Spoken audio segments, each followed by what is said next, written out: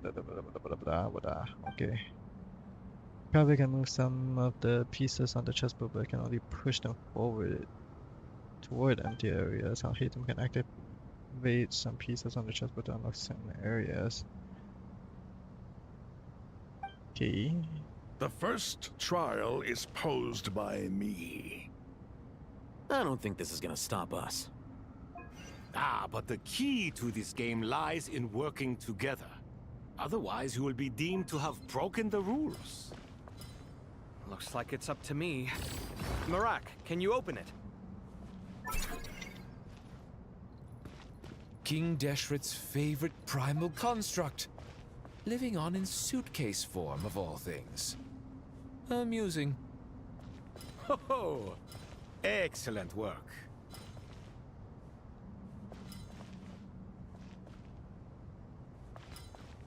They have a lower difficulty button here. Okay, hold on.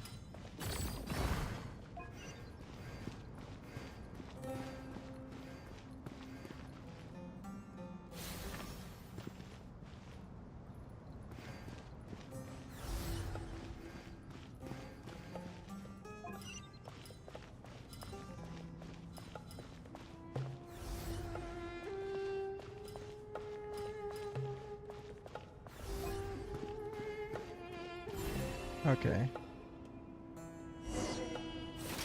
I think I get the idea of it. Now is the time for my trial. Now, don't be nervous. I'll make it nice and easy for you. Really? Thanks in advance. We appreciate it.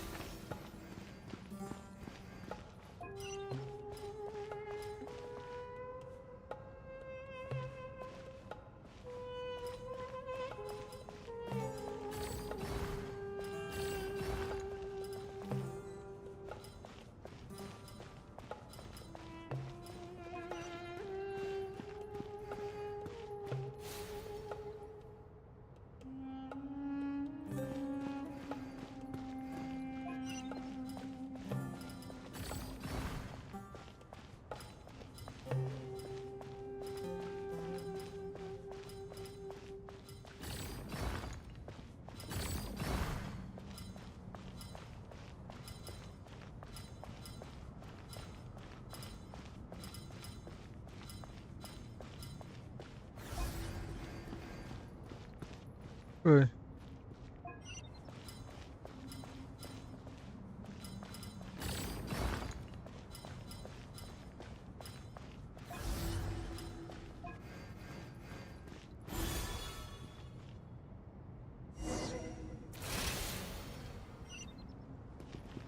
Ibis King, don't you think this all rather inappropriate?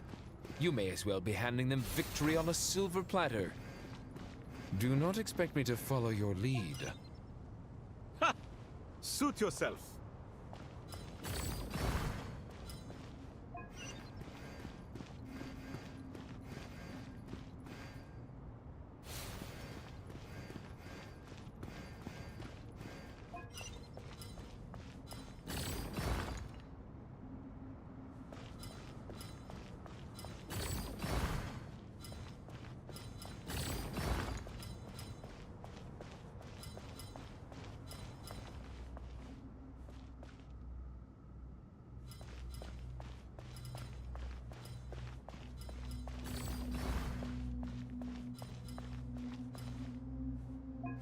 Oh shit. Whoops. Ibis King, don't you think this all rather inappropriate? You may as well be handing them victory on a silver platter. Do not expect me to follow your lead. Ha! Suit yourself.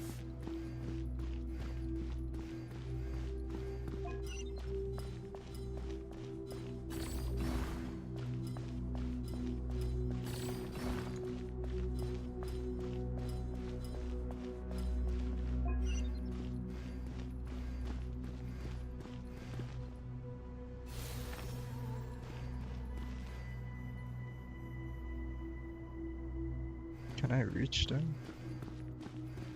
Oh, I can.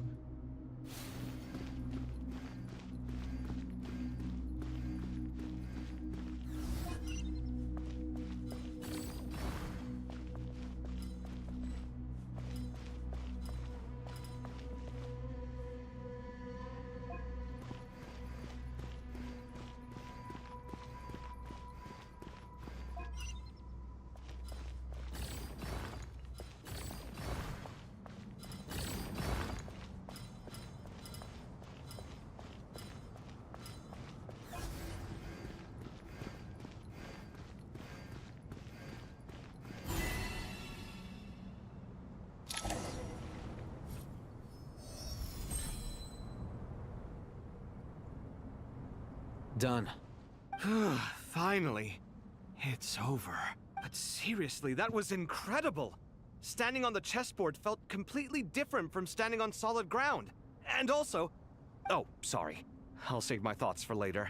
Thanks to the three of you for helping us out with this. Is it just me, or were you giving us quite a lot of guidance along the way? No, they did not. We made but a humble contribution. You lived up to our expectations. Bravo!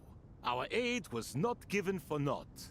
In addition to the existing functions, I'd like to ask you for another favor. Since Aru's interference shield can cover the entirety of the mausoleum, it should be possible to extend its range even further. Perhaps you can find a way. So, building upon the existing functions to... Ah! I'm with you! Imagine for a moment. What would the ideal outcome look like if this function were compatible with the devices? I agree. This is the best solution possible. Please, everyone, we beg you to help us. Me, oh my! Well, since you ask so very nicely, I suppose... Goti? Kroko? What do you say? Naturally. Time to go! Let's go find Nahida!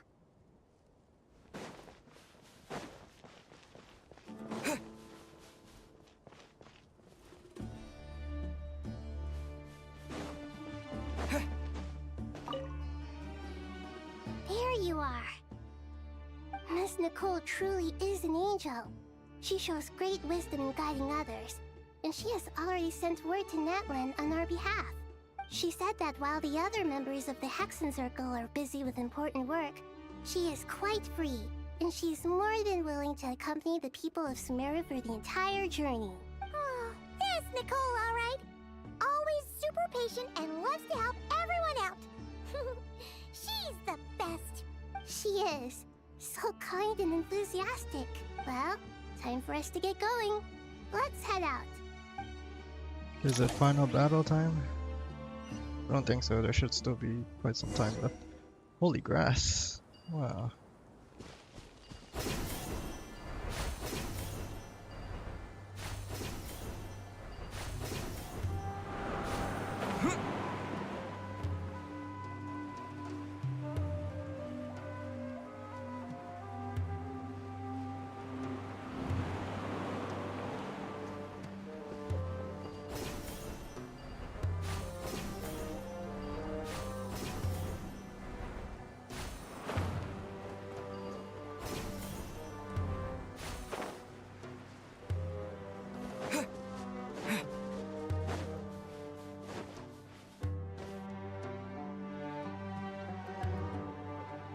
This should be one of the closest places to Natlan in all of Sumeru. There's the barrier Nicole and Nefer mentioned. It completely cuts this nation off from the others. But why? Why separate you from the rest of the world now, specifically? And if I'm not mistaken, Irminsul was polluted once before, wasn't it? I think that's right. The forbidden knowledge was eliminated, but the fact that Irminsul was polluted should remain unchanged. Oh fuck. Yo, Mavika cameo. Good question. I'm wondering the same thing myself. That voice. Mawika! You got here pretty quickly. Hello, traveler. It's been a while. Hello there. Hello, Dendro Archon.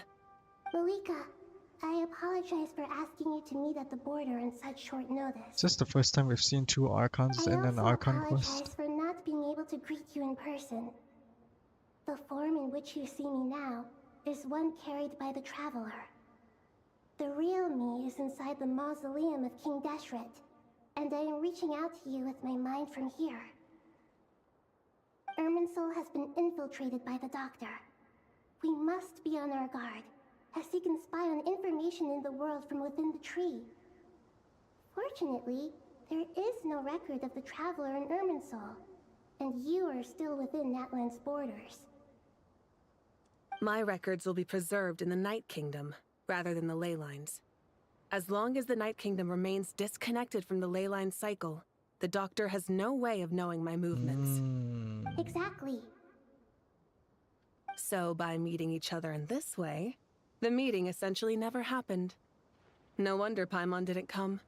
You were concerned that her activity would be recorded by Irminsul. But what about The Nahida Natlanese herself? have heard about the situation in Sumeru. With the borders sealed off, merchants have been forced to stop their shipments. It's pretty serious, and you're the ones bearing the brunt of it. I'd like to address the question you raised at the beginning. I can offer a brief explanation, although it will sound rather cruel. I don't reach this conclusion gladly, but Irminsul predates the Heavenly Principles. It existed long ago, when the dragons of Natlan were at the height of their power. So even when the people of Sumeru became ill because of pollution, it was not a critical issue from the perspective of Irminsul itself. As long as it continues to function normally, the barrier will not be activated. But this time, the Doctor's invasion has directly affected the tree. That is what caused the barrier to deploy. The Heavenly Principles established a rule that when Irminsul is plunged into grave danger, a portion of power will be reserved to isolate Sumeru. That way, even if Sumeru is destroyed, the outside world at least has some time to catch its breath. We'd certainly need it. The Heavenly Principles created almost everything that exists in Teyvat today. To them, preserving the existence of the world and its inhabitants takes priority over protecting Sumeru. Meaning, protecting Sumeru now falls to you. Yes. My own power may be limited, especially compared to yours. But that doesn't mean that we're just gonna sit around and wait for the end. If necessary, I will utilize any and every means at my disposal. Nicole of the Hexen Circle didn't say exactly what this meeting was about. But after hearing everything you've said so far, I think I can guess where this is going. That's right. Nahida and I discussed it at length. We both know how presumptuous this is, but... You need the Pyronosis, don't you? Yes, you guessed correctly. Originally, I only intended to borrow it, but the situation is far graver than I foresaw. So instead, what I ask of you is to please give the Pyronosis to Sumeru. Why do you sound so nervous? There's no need to be shy. Surely a gnosis is pretty important to a god. I guess, but it's not as if losing it would suddenly render us powerless. But I'm sure you don't need me to tell you that. With all the nations you've traveled to, and all the gods you've met, you must have realized that by now. As far as I'm concerned, a gnosis is basically an elemental energy enhancer. But I don't usually use it. You know me. I like to think I'm pretty strong without it. Yeah, not about to dispute that. So you see, you don't need to sweat it.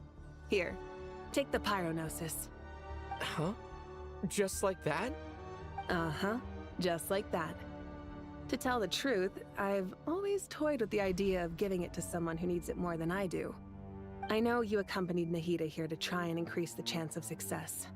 It's a good thing you did, because your involvement is one of the main reasons you've managed to persuade me. I'm Are fucking you blind. sure about this? Handing over your Gnosis just because of me? I won't try to quantify it, but trust me. Handing over the Gnosis to Tumaini is far from the craziest idea I could think of. Besides, even if you hadn't come here personally, I think I still would have agreed to Nahida's request. Irminsul doesn't just affect Sumeru. It impacts all of Teyvat. I know all too well how difficult it can be to protect the things you care about. So logically, morally, or however you want to cut it, helping you is the right thing to do. So this means now Sumeru is the one region that has the most amount of Gnosis, aside from Snezhnaya later on. Sumeru is the one nation that had the most amount of Gnosis in it. The Dendrognosis, the Electrognosis, and now the Pyrognosis. You don't need to tell me the specifics of your plan. Where the Gnosis is involved, the tighter the secrecy, the higher your chances of success. Moika, my heartfelt thanks go to you and the people of Natlan. Don't mention it. But now for the hard part. How do I actually give it to you? The Irminsul barrier is right in the way. I have an idea.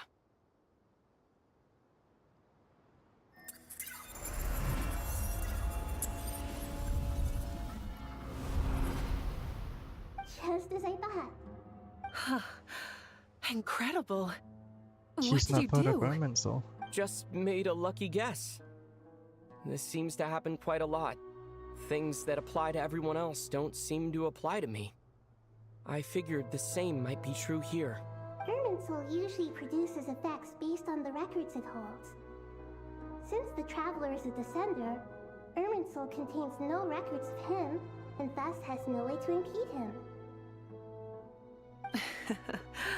Is that right? You really are full of surprises. Catch. Whoa! Thank you, Mawika. Thank you for trusting us with something so important. All right. No need to get so formal. It's not like we're strangers. Besides, there's still one problem.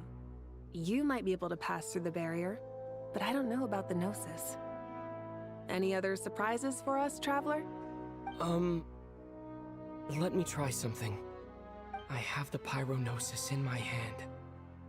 It feels strangely ordinary. This is our first time particularly heavy, having a Gnosis in and our yet, hands. This tiny thing symbolizes the mighty authority of a god. I need to think hard about my memories of Pyro. My memories of journeying through Natlan. All those important experiences I've had. The Gnosis disappeared. Traveler, are you alright? I'm fine. The Pyrognosis disappeared into my body. Just like phlogiston. Maybe it resonates with you because you've mastered the power of phlogiston. You might not be recorded in the ley lines, but you're still our Tumaini. Whew.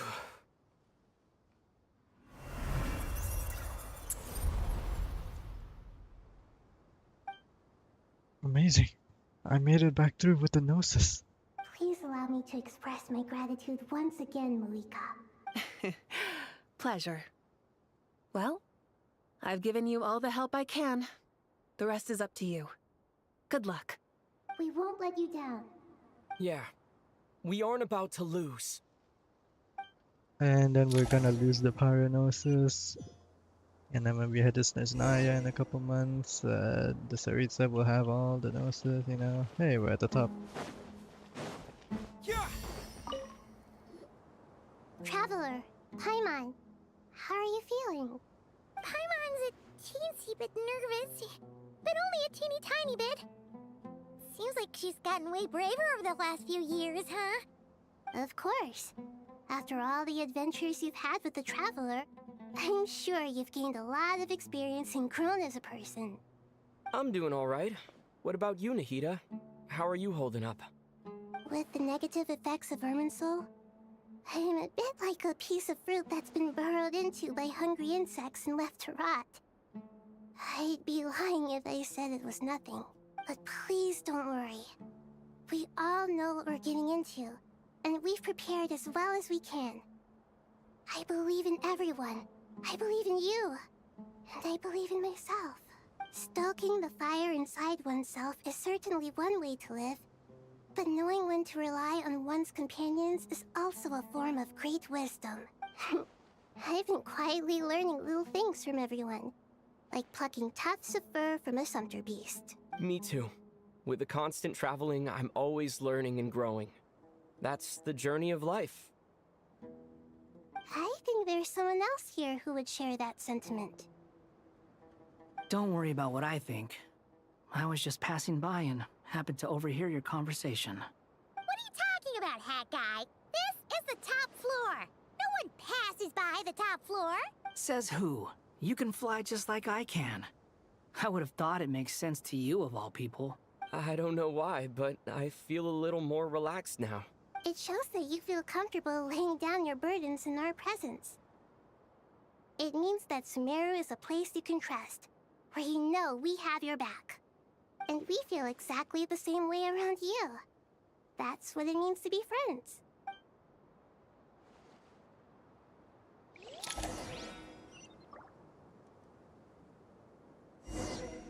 Take a walk around and see what everyone's talking about.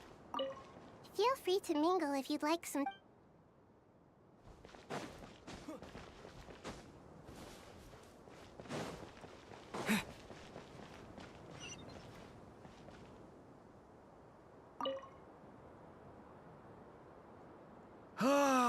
It's finally done. Ugh, but I have a nagging feeling that there's something I've forgotten. Oh, there you are. Everything wrapped up on your end? Okay, fair enough. That was a pointless question. We were working in tandem, after all. You must really be exhausted. Well, it's been a busy day for both of us. When work ends, you clock out. No looking back. Yeah, we're definitely due a break. Probably a little late to start drinking now, though. I'll stick with water.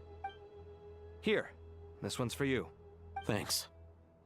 You want a bite to eat? I can grab us something. Or wait, I think there's a stove nearby. Let me take a look. Are you nervous? A little, yeah. Unlike you, it seems.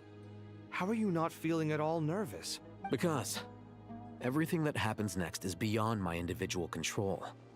I don't worry about things I cannot influence. What do you mean, cannot influence? You're the one who came up with half of the strategies we ended up using. There's only so much I can do. I was only doing my duty. Was it like this last time, too? You mean with Azar and his accomplices? Yes and no. The situation back then was easier to control, but we weren't as prepared as we are this time. So the enemy is stronger, but so are we. I still vividly remember the way you interrogated me in the library after the fact. Where were you when Sumeru needed you most? If your memory is so vivid, you might also recall that it was you who came looking for an argument. You're often the one who initiates these things, you know. I came for a conversation. I didn't know it was gonna turn into an argument. Anyway, at least I showed up this time. So, what do you think? What do I think? I think we're certainly better off for it. It's good having me around to help out, huh? Absolutely. As a citizen of Sumeru, you displayed a remarkable sense of responsibility in the face of disaster. Certainly feels that way. I just shudder to think how the world would have ended up if we hadn't gotten control of the situation. So, do you think this is what impending disaster looks like? The sky is so clear, and there isn't a whiff of decay or destruction in the air. It's hard to imagine that the fall of humanity could happen on an ordinary day like this. Awful things happen all the time. Sometimes people can stop them, and sometimes they can't. What you and I have done is increase our chances of stopping this one. Lofty ideals may provide no defense at all against nihilism, but perhaps little decisions can. Oh, nothing. It's nothing. I hope everything works out tomorrow. It will. As long as we stick to the plan, our chances of success are good. It's really strange. You're my junior, yet you always seem to act more like an upperclassman than I do. I think it's mostly a matter of temperament. Ugh. Walked right into that one, didn't I? Now kiss.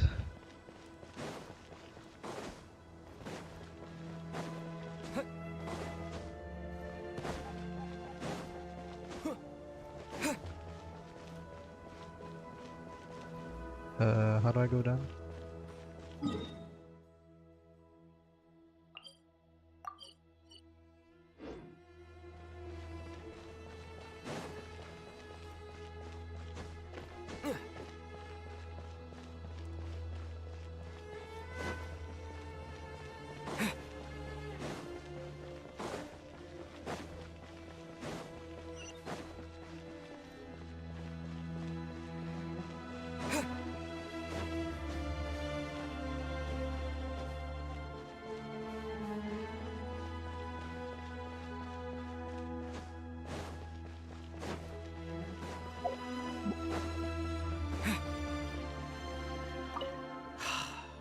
It's really... I think it's... Ugh.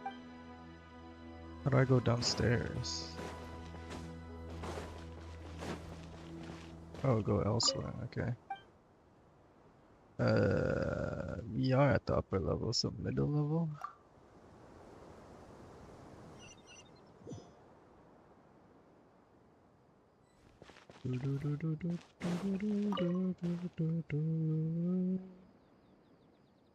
We'll make our move after sunrise tomorrow. Good. Is everything ready? As much as possible. That'll be enough. Don't let the pressure get to you. We'll take things one step at a time. That's how we've always done it. Master Tainari! Mr. Sino! So this is where you were. I brought some juice and some water. Would you like some? I know how easily you get dehydrated in the desert, so you should definitely have some water. In which case, I'll have the juice. I gotta ask, though. Who's on juice-making duty at a time like this? Madame Farazan said she was feeling a little nervous, so I told her about the automatic juicer my friend invented. She took it right off me and started making carton after carton of juice. A juicer? Did Sucrose send that to you? Yeah. I hadn't had the chance to try it out before this incident occurred, but I couldn't bear to We leave are it in behind the in final Grandarville. chapter of Sumeru, after all. The juice is very sweet. I think so too. Kale, First how are you amongst feeling? the pages of Piranha. Physically, I'm okay, but it just still feels strange to me. Why would a great power like this come to someone like me? With great power I know comes the feeling great well. responsibility. That same question ran through my mind every day as a kid. At least now, you have someone who can relate to you. All the more reason that you should apply for Spontamod. Tainari fiercely opposes the idea, though. Those two things are completely unrelated. What are we all chatting about, Would anyone Hatsune like any Miku. juice? Oh, you have some already. I had some earlier, ma'am. Maybe give the extra to someone else? Very well, very well. I shall be off then. There's this enormous power, and then there's little old you. You feel like there's no connection between the two. And that sense of dissonance is difficult to get used to. Yeah. But after all this time, I can't believe this stuff still gets to me sometimes. Makes me feel a little childish. Kale, just because we normally keep the conversation light doesn't mean we can't discuss deeper issues. I don't think it's childish at all. You were the victim of a terrible crime. It's normal to struggle with the fallout from it. You have absolutely nothing to be ashamed of. My professor once told me that no incident can be considered truly resolved until the victim says it's over. Your rage and your pain are completely justified. Thanks. Miss Nicole said that the same god remains which were once used to inflict so much pain upon me have now become a weapon with which I can protect everyone. It's like my own personal kind of evolution. Every innocent person who's been hurt needs time to realize that it wasn't their fault. I was the same, but it's all about to be over. Tomorrow, it ends for good. I don't know if you've noticed, but you rarely stumble over your words anymore, and your outlook has become much more positive. It's a big change from how you used to be. And since this isn't over, you can settle the matter on your own terms. It's time you seized back control. I believe in you. Kale lend the finishing blow on the Sumeru doctor. is my home, Absolute and cinema. it's so important to me. I have to protect it. And once you're done, how about you come back and apply for Spantamod? Stop it with the sales pitch, would you? Hey, excuse me. There are still 3 unclaimed cups of juice here. Why don't you take one each? Ugh, my arms are getting sore from carrying them around everywhere. Madame Farazan, why are you... Here, let me take them off your hands. Thank you, Madame Farazan. Drink up and enjoy my handiwork. I think I'm going to make something else now instead. Please, try to relax, Madame Farazan. Your nerves are starting to get the better of you. I know, I know.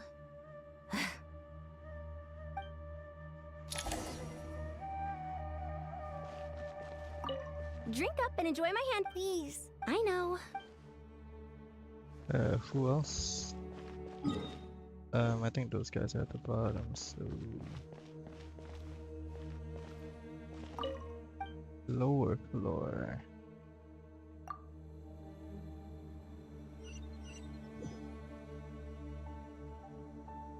Nefer. Those are the entrance. Nefer and NICOLE.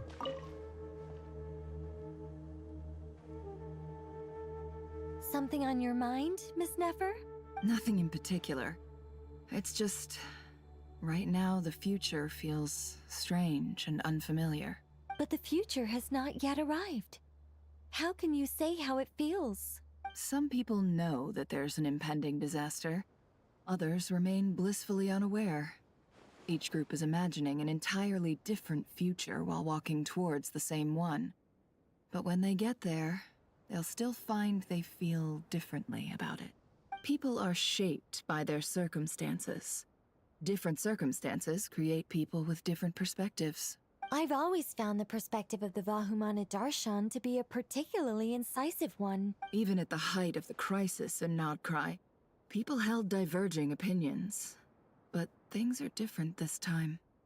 Indeed. Regardless of faith, gender, wealth, skin color, or eye color, everyone in Sumeru knows what will happen tomorrow. The world has never been an especially fair place. Yet now, against all odds, a moment of unprecedented unity and equality is about to take place. It's fascinating. If only my father could have lived to see this era. Era. To me, that term represents a much greater span of time.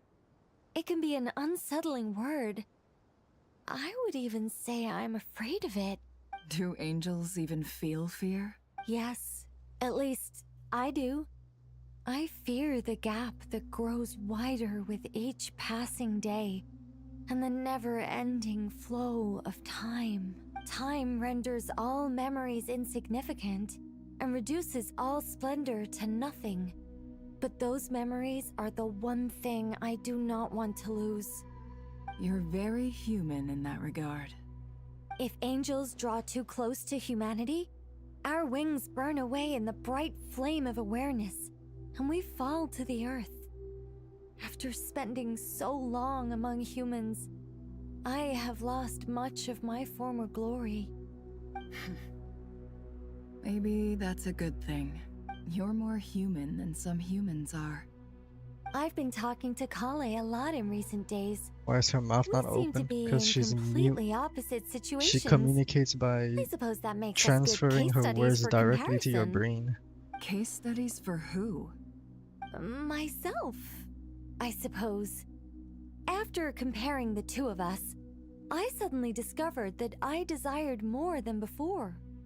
It was a gentle, pleasant sensation. Just as most people pursue glory and miracles, I too am pursuing miracles It of is my magic. own. Guiding humans to make the miracles in their hearts a reality. That is my miracle. It doesn't sound so bad, does it?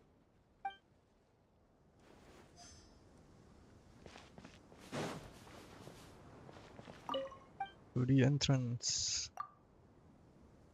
Who else? Oh yeah, Setos. Did we talk to Setos yet? What the hell? Hypatia. The first person we ever met in Sumeru. Look at the time. I should head back. I'm so sorry. I was in a hurry and didn't look where I was going. Are you all right? I'm fine. Wait, you're... Have we met? Not exactly. I think we may have crossed paths by the house of Dana before. Oh. You're Hat Guy! From Vahumana, right? You recognize me? The clue's in the name. Mr. Hat Guy. Fair point. It's getting pretty late. What's keeping you up? I could It's getting ask you the pretty same late. question. Buddy is like If I'm not 2 mistaken, in the afternoon. all the workload for the Ratawa Archon wrapped up a good while ago. Well, I have something of a background in Satyavada life, so I was helping the Dendro Archon make some preparations. But I must have lost track of time. Did you find the experience enlightening at all? Honestly, it was tedious and uneventful at first. But eventually, I think I did sense some profound truths. But they also brought a lot of suffering with them. I was told that I even shed tears while I was meditating. Though I have no idea why. Sorry. I Oh, hope we I'm have not we have scaring more you. Sesbian Lex over Not there at in all. the background. It just proves you're very accomplished in your research. Good night. I wish you all the best for tomorrow. Good night. Thank you, sir. You too. It's like 4 p.m.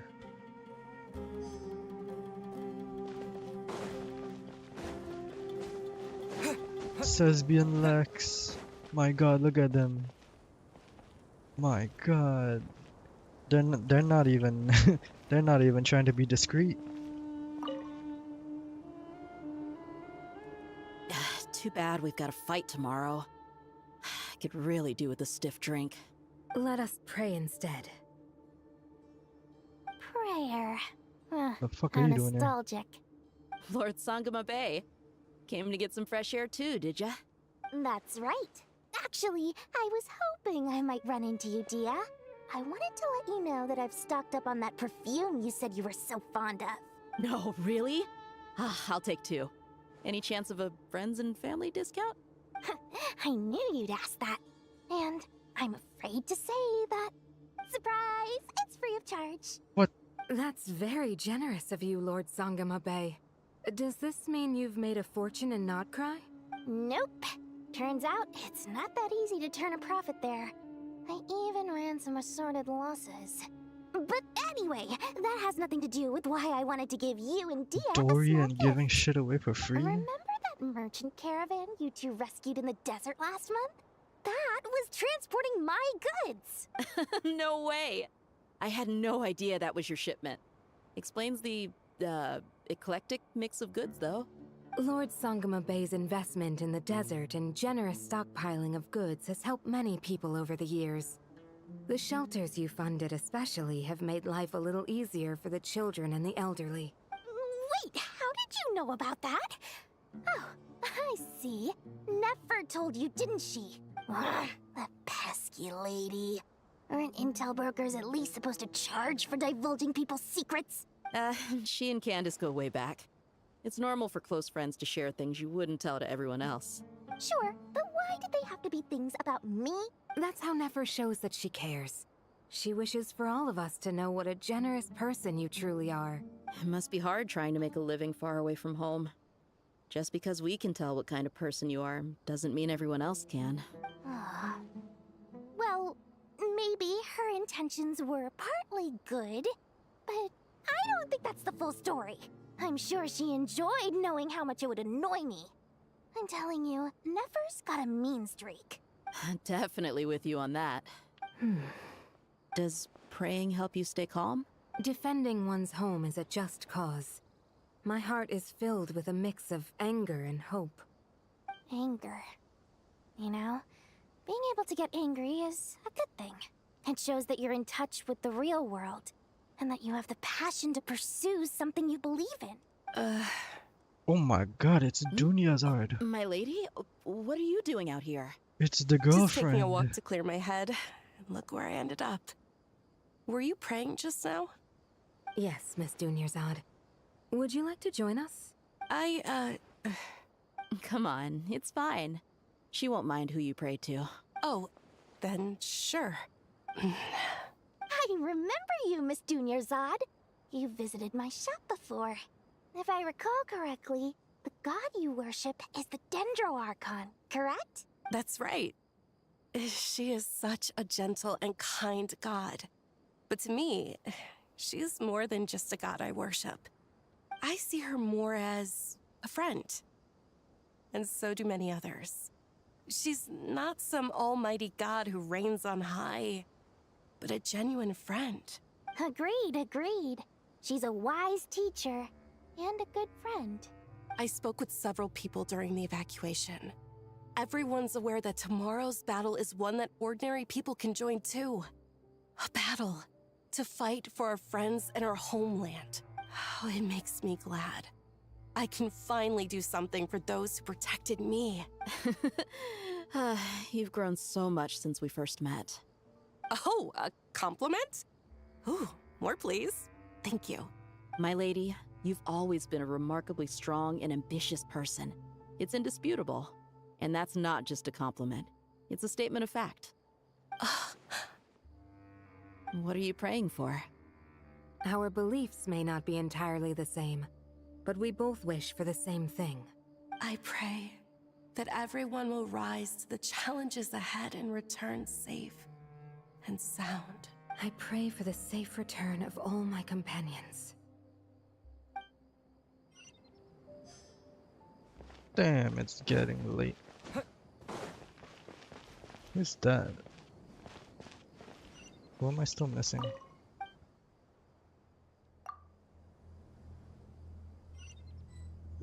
Is there still someone I'm missing to talk to? No?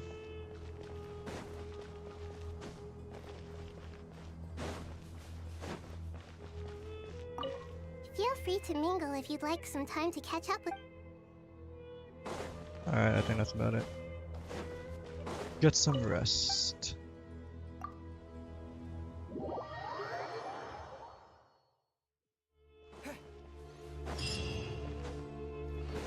Time to go!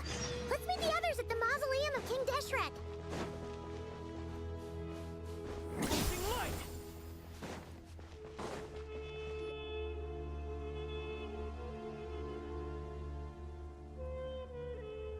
I have not felt this way in a long time. Standing up high, gazing out at the rolling dunes. One cannot know what freedom truly means without first losing it. The Golden Slumber truly lives up to its name as a dreamland. Though desert sands exist there too, no mirage, no matter how glorious, can compare to true beauty. Dendro Archon, what is on your mind?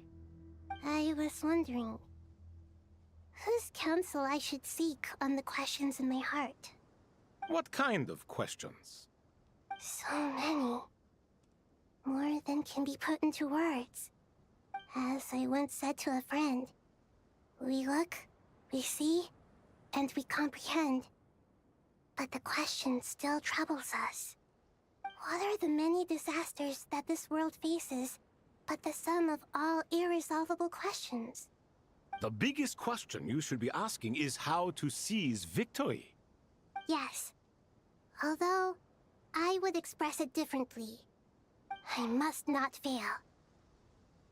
And so the question I am most curious about now is whether the path to victory will be an arduous one. What we declare to be a young sapling, we may, in fact, find to be a towering tree, if we would only cast aside our ignorance and look beyond the veil of time to see her true form. Nahida! We're here! Just in time. The preparations are almost complete. Ready when you are. We're here too. Miss Nicole! Miss Nicole! You run so fast! I thought I'd get a lot of exercise as a forest ranger, but I can barely keep up with you. Sorry, I got a little carried away. Lesser Lord Kusanali, the equipment is ready, and the modifications to Aru are all complete. As discussed during our meeting. Accessing Irminsul via the Akasha is no longer feasible at this stage. There are other options, it's just... they're a little more extreme, and more technologically demanding to implement. Maybe you should take it from here. The architecture and functionality of the Akasha terminals overlap considerably with Aru. There is reasonable evidence to suggest that one was developed based on the other, or that they both utilize technology of the same origin. As long as the transplant and merge operation succeeds, Aru should theoretically work on a scale greater than the Akasha and approximately equal to Irminsul. It will become the largest active computing device in all of Teyvat. A system this powerful is capable of a lot of different things. In the past, the Akasha was primarily used for one-way information transmission, but I suspect it could also serve as a central bridging hub. In the pursuit of greater knowledge, some scholars have attempted to connect their consciousness to Irminsul through the use of terminals, incense, and Are we meditation. witnessing the birth of the internet in Teyvat? Correct. In academic language, scholars who reach that stage are said to have entered Satyavada life. Hypatia has performed this practice many times in the past, and she was once under my care for a period of time. Right. And this at least proves that there is a zone within Irminsul that can be connected to. That's right. Providing wisdom to the people is one of the very reasons for Irminsul's existence. I think I understand where you're going. Please, continue. In that case, I'll skip to the conclusion then. We need to further modify Aru, merge it with the Akasha, manufacture terminals, and distribute them to every single person we can reach. Every person? Even the desert folk?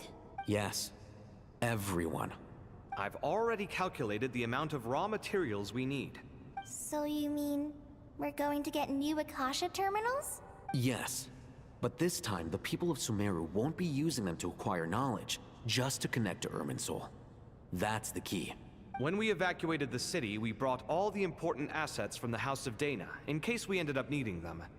Fortunately, this included the Akasha system's main terminal. We've checked all the relevant records, and one thing is certain. Nothing like this has ever been done on this scale before, so... Everyone in Sumeru is part of the plan. Whoever controls the people controls the situation. Since this function of Irminsul was introduced, it has only ever been made available to scholars, who don't constitute a particularly large group of people. But by expanding the scale to include all the people of Sumeru, all the individual connections will stack up to create a significant load on the system. Under normal circumstances, Irminsul would be able to cope with the additional load. But with it already being under strain from other activities, its remaining capacity is limited. Thus, it might be possible to shut it down completely by overloading it.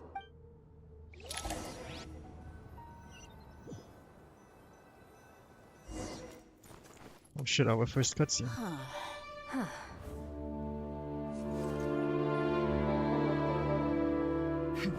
Counting down. 3, 2, 1. Are you ready? Ready!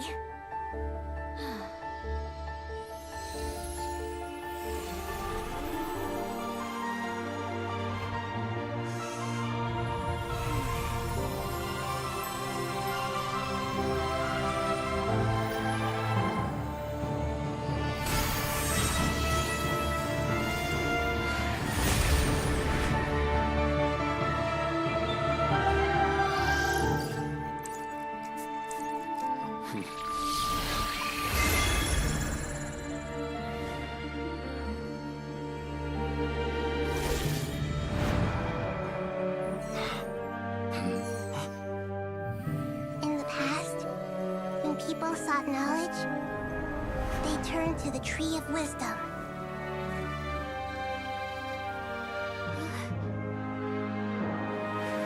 Today, we use it to save Sumeru and the whole world. These boughs that nurtured learning must not become tools for destroying the world.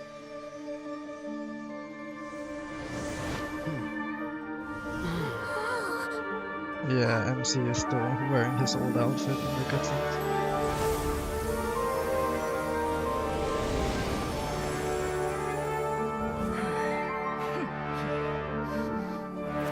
Stop.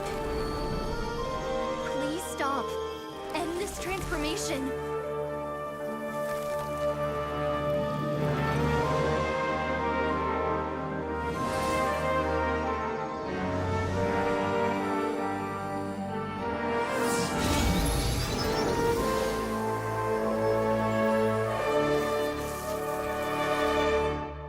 You would shut down Irminsul just to stop me? You fools. I have all the time in the world.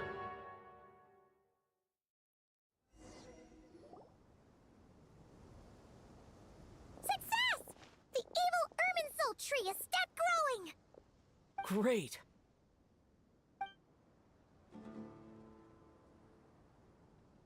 What a display of true courage. The courage to think and the courage to act. I never thought I would witness the shutdown of Irminsul with my own eyes. Perhaps this is human wisdom in action? Indeed, only humans could do such a thing. Gods are few and far between. What was once created for Damn, spreading he's knowledge hot. is now used The for another fuck? purpose. A rather ingenious plan. I am grateful to you three for your help. Only thanks to you were we able to extend Aru's interference capabilities to cover all terminals. Now, nobody who wears a terminal will have their activity accurately tracked by Irminsul. No matter how many eyes Dotori possesses, he will not be able to see us clearly. Now for the next step. I will need the help of your supreme powers once again. How might we be of service, Lord of Dendro? I need to reach the Eternal Oasis immediately. Right now? In that case, Ibis King, would you agree that this is a fine opportunity to dust off our old tricks? Never. I assume you have that chess set with you? You mean the one you gave to me as a gift? Asking for it back, are you? How could I? You misjudge me. I just wanted to show you another way you can use it. Connect to Safei Shatranj.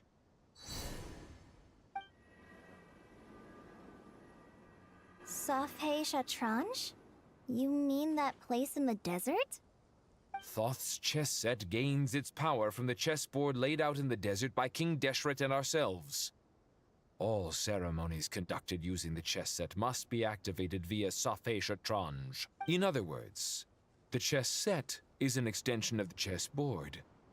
In the past, moving a chess piece was a sacred and momentous act. Transfer initiated. Entering live combat mode. Live combat mode.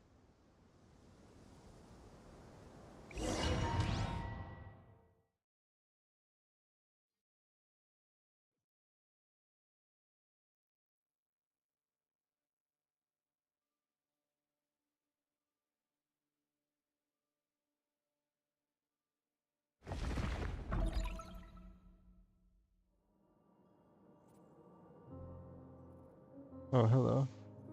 You've been here the whole time? We haven't heard a single word from our spy in the desert. I'm afraid he might have been captured. Never mind. But we spent years turning him. And a lot of Mora. Nothing comes for free in this world, but the loss is not without its purpose. For a small price, we have wasted a precious amount of the limited time they have. Quite a bargain, if you ask me.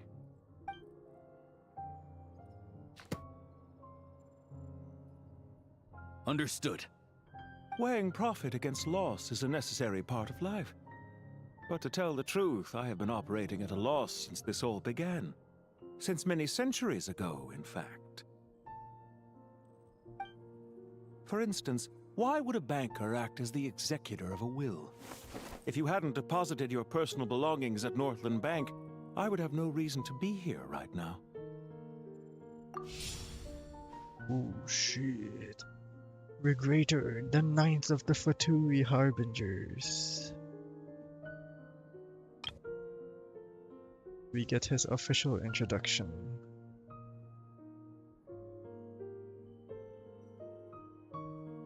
Dottore, I've placed your final data backup into the ley lines as per our contract. I trust we are now square for the safe deposit fees you paid. Is it not a little petty to split hairs like this, given our amicable relationship? I consider sound bookkeeping a matter of principle. Do not forget that you only live to see this day thanks to me. In fact, every day of your life since you met me, you've been living on borrowed time. Why, that's hardly a fair assessment. I will concede that my survival was perhaps at your whim, but I became a harbinger on my own merits. Managing money is not like other professions. Mine is not a role I could have acquired based on your recommendation alone, and certainly not one I could have lasted so long in without genuine ability. The information stored in the ley lines is quite comprehensive. Rest assured, I have not forgotten how strong your pride is. Well, I presume you have no sense of fragmentation while talking with me. How could anything possibly go wrong with such strict measures in place? The remainder of your soul was split in two, with one half sent to Nodcry and the other stored in the most secure vault of the Northland Bank. Though I must say, your disdain for the other segments is quite amusing. Zandik is you, and you are Zandik. Zandik created the segments, yet you, a segment yourself, reject him.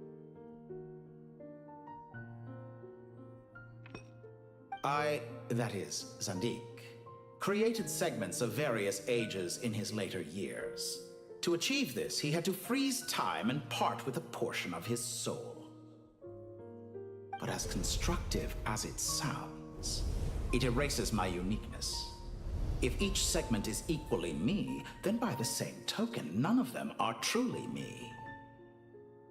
A soul living forever in the past inevitably holds different views than he did in his later years. The same thing that completes me also restricts me. You too might ask yourself which stage of your life you want to be preserved at. The day your business failed? Or the day you were framed by a gang and sold off to a medical lab as a test subject? We needn't dredge up the past.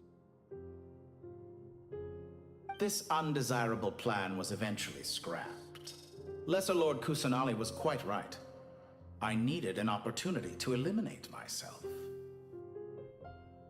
And after that, I concluded that there was no more effective plan than directly splitting the soul.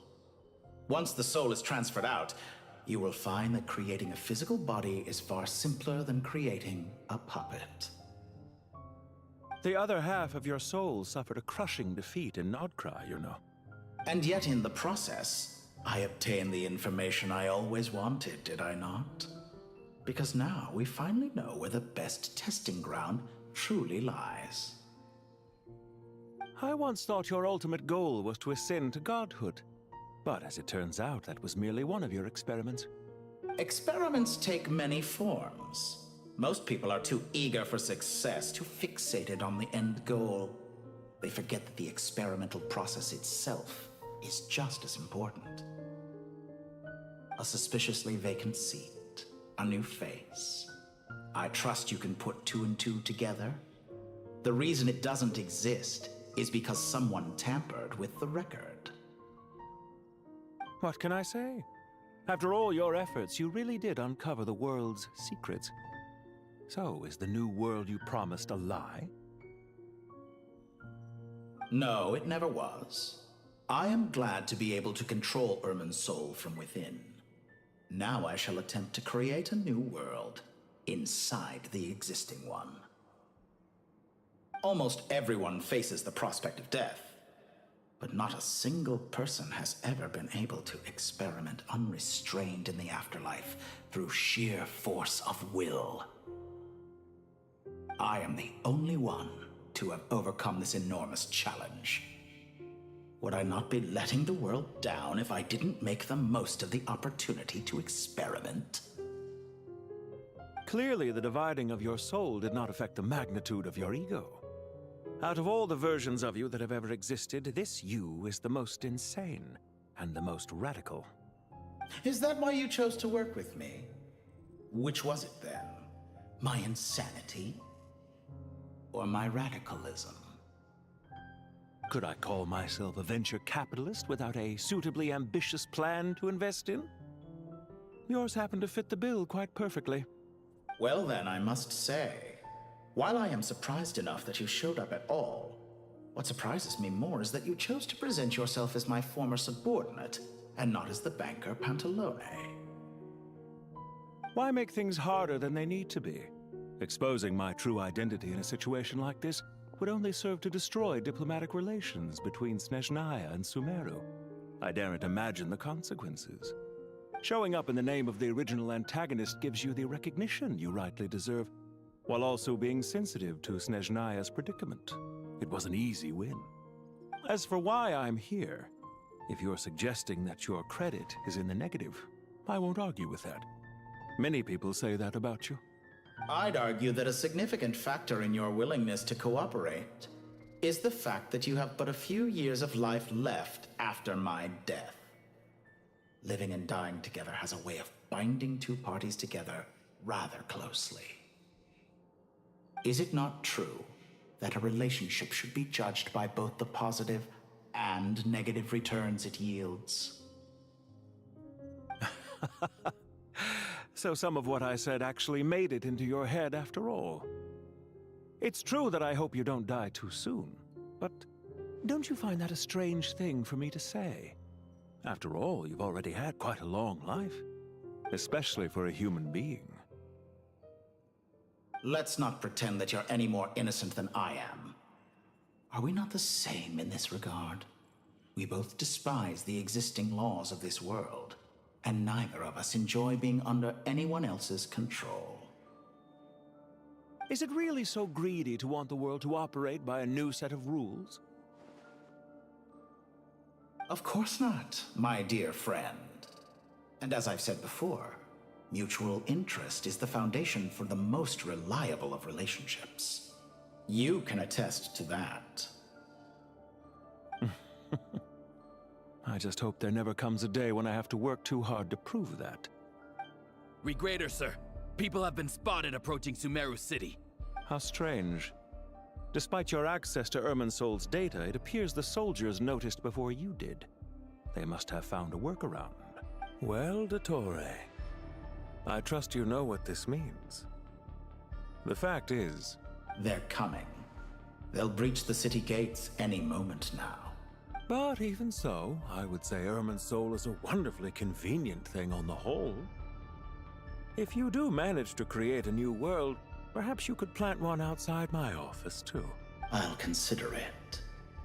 What do you need me to do? Stall them? The experiment will take time. Stall them for as long as possible. Very well. But you're really asking for the moon here.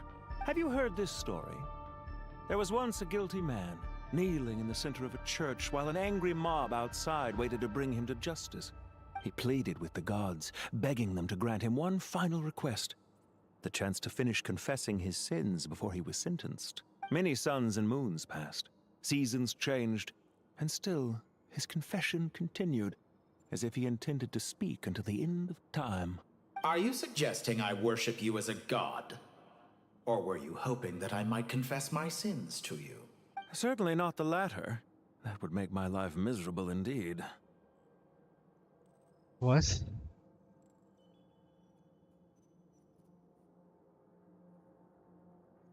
Why do I get to... Who am I playing as right now? Am I playing as Regrader? For someone who despises them so, You never seem to have any objections to me creating or becoming one. At first, I thought you'd be furious. Concerned I would terminate our partnership, were you? Not at all. You had reasons why our partnership must continue. Don't you find people's attitudes toward gods amusing? A god descends from the heavens and people worship it unreservedly, blindly following whatever rules are given to them.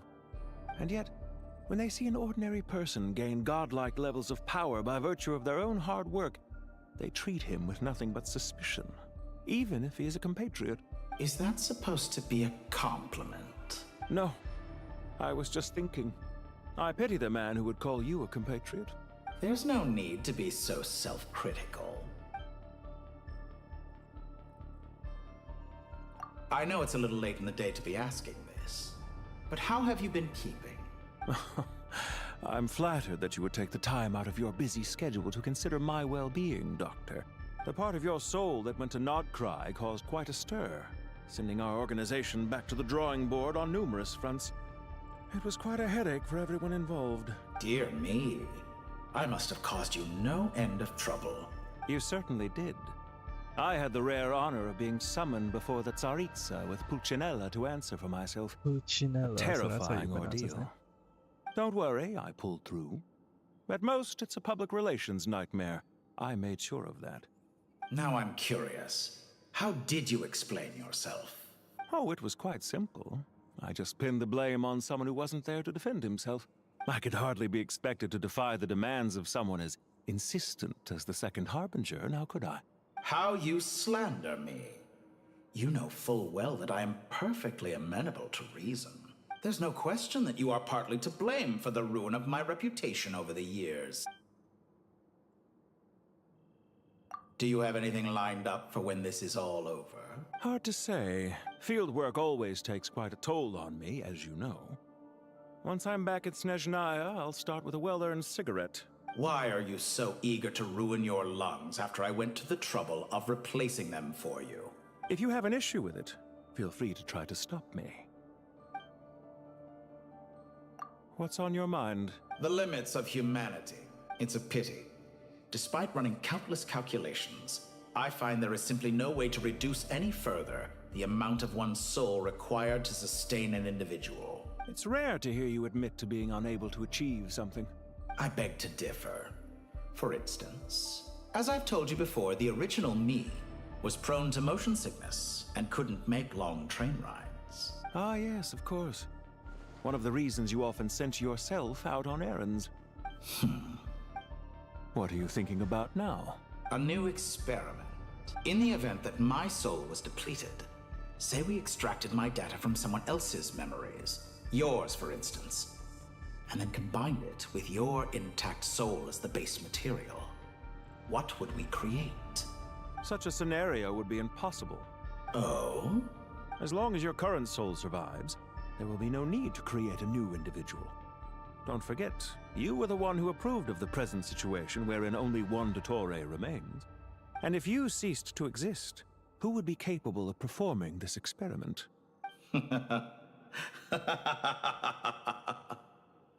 Since the day I met you, you've always excelled at talking your way out of a quandary.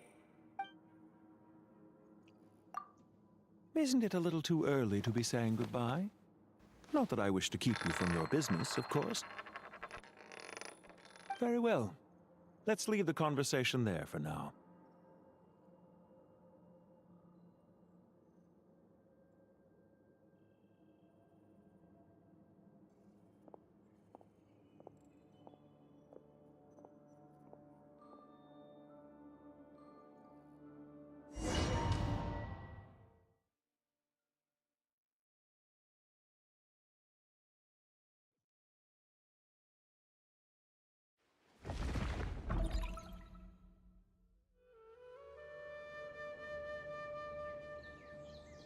The power of King Deshret's 7 pillars is truly remarkable.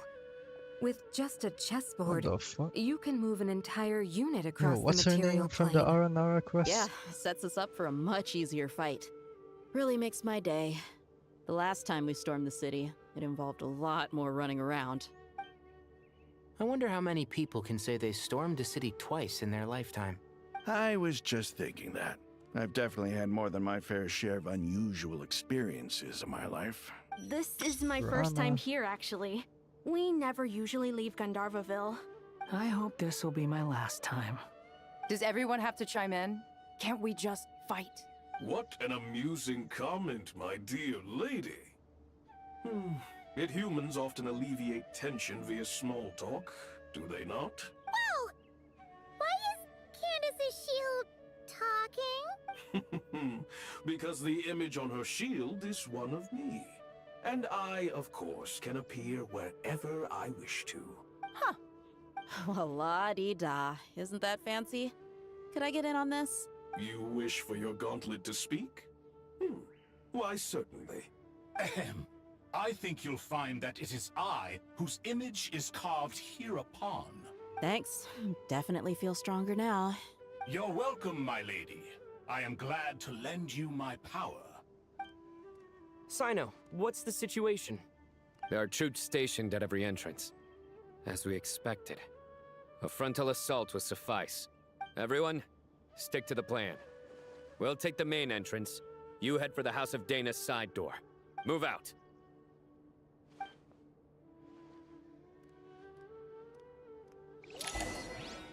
Is it storming time? I think it's storming time. Holy shit. Look at that. Truth amongst the pages of Purana. Song of the Welkin Moon, Act 10.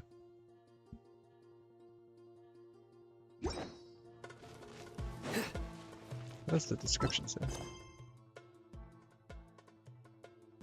Oh. It's the fucking description of the Denjo gemstone.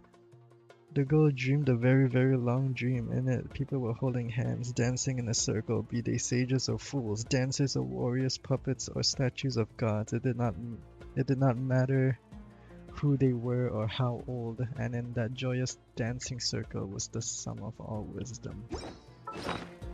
And what was the distance that I just coincidentally landed on? Okay, buddy.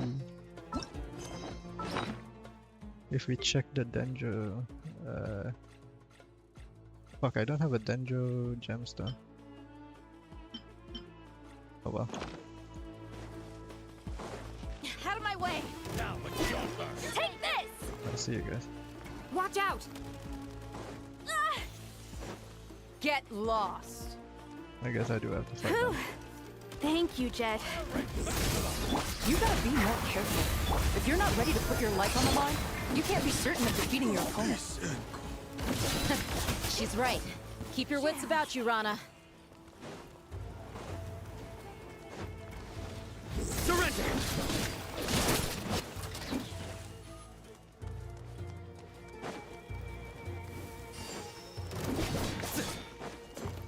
Nowhere to run! Do your work! You ain't messing around! Let's get it on!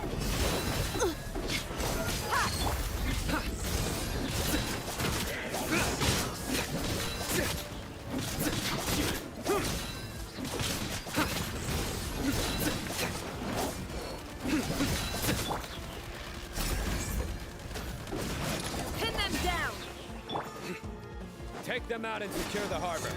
Reinforcements will arrive by water. Consider it done. Show no mercy.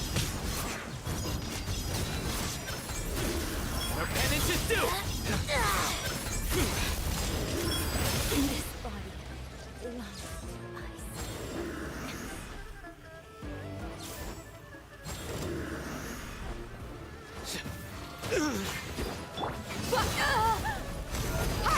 You asked for it.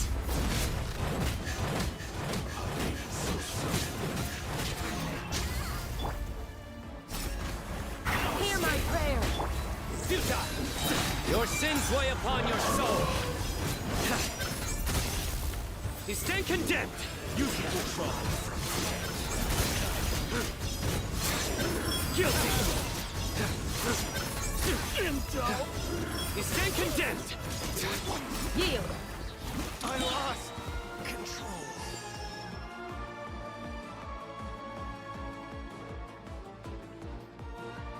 Waterway secured. Brothers! Sisters! Perfect. Just in time. Welcome. Once we've linked up, we'll continue the advance. The team has arrived at the north entrance, as planned. Good. Press on.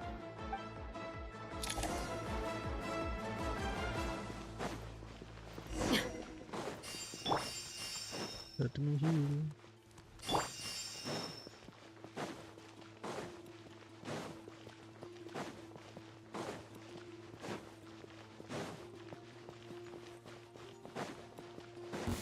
Are you here to play? Do your work! Surrender! Through me, justice is served. Guilty!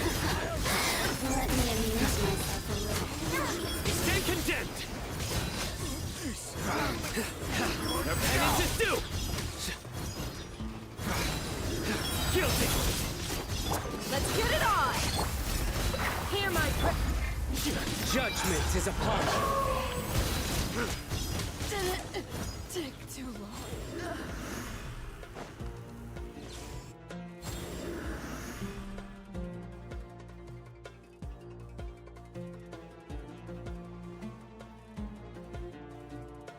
Look out! It's an ambush! Finally. We need to hurry. Take the middle road now. Mahamatra Sino, area clear. Don't relax just yet. More Fatui approaching from the right.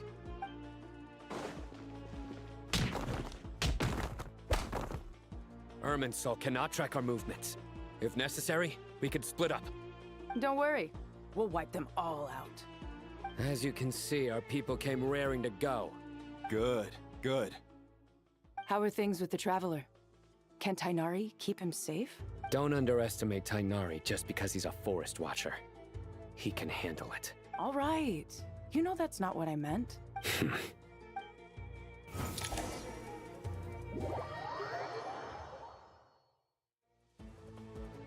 Sino and the reinforcements have drawn the Fatui's fire away. It's our turn. By using a cluster leaf of cultivation, we can pass through certain terrain silently. Good luck with that. We'll just fly up there. Huh? Oh, yeah. Paimon forgot she could fly. Ready? Ready.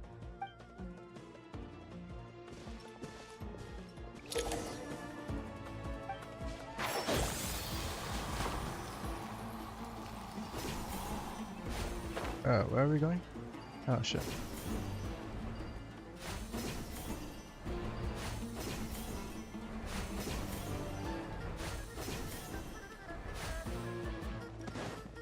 Enshroud!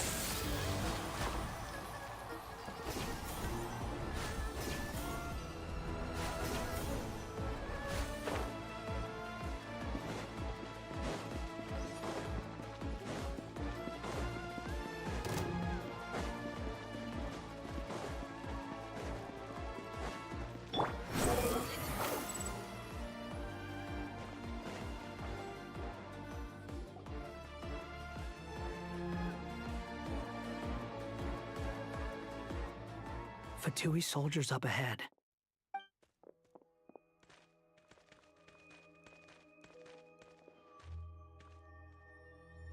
Careful. Prepare for battle. Hey! There's people over there.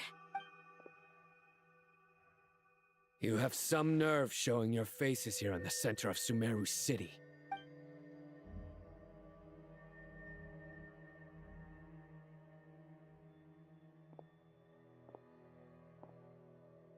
You're right on schedule.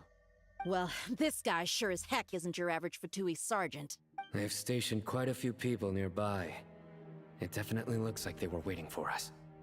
But something feels off. Everything about this guy feels too deliberate. I highly doubt he's just a subordinate of Dottores. And he's no mere sergeant. Whatever his rank is, it's high. Much higher than we thought. So you've been waiting for us. But it looks like you're geared up for a conversation, rather than a battle. Very clever, General Mahamatra Sino. I know you're the one in charge of this siege, and I look forward to making a deal with you.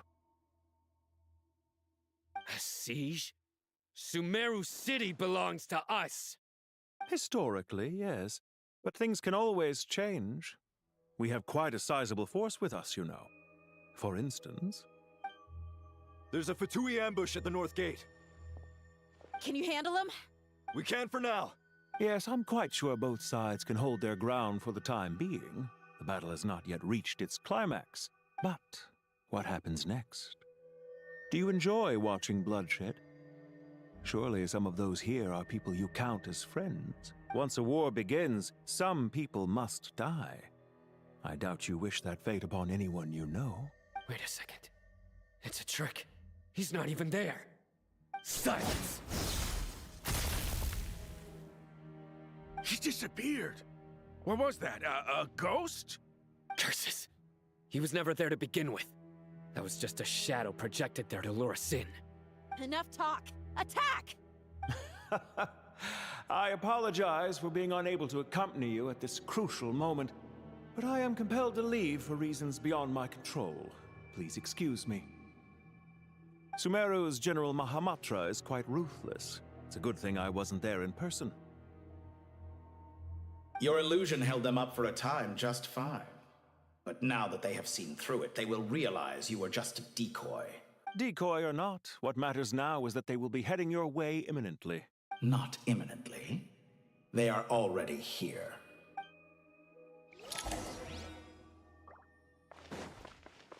The wind rises.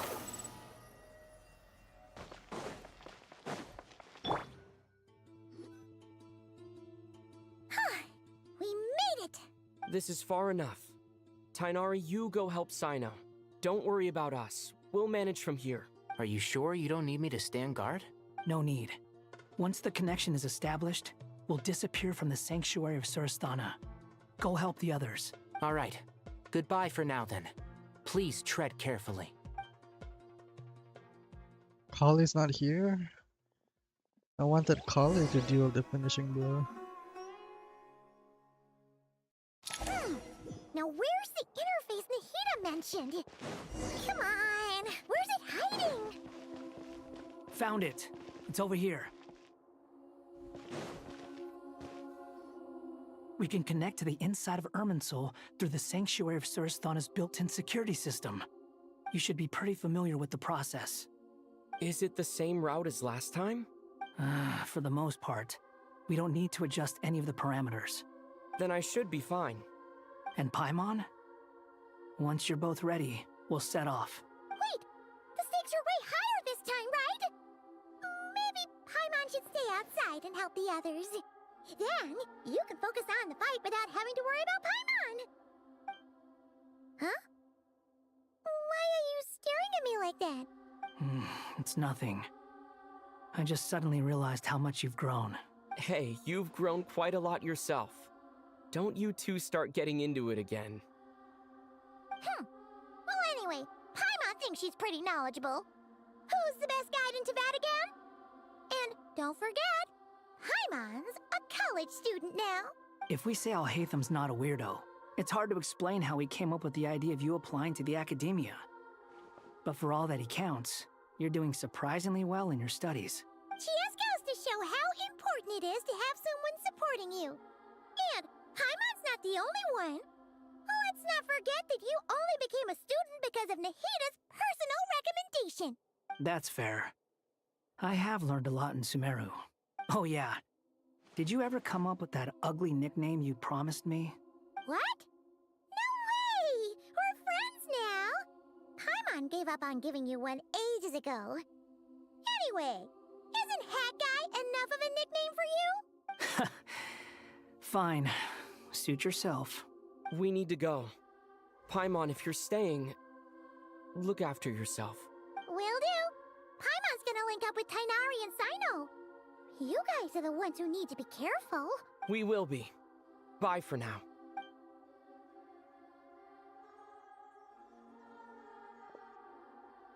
Initiating connection. Dun dun dun dun dun dun.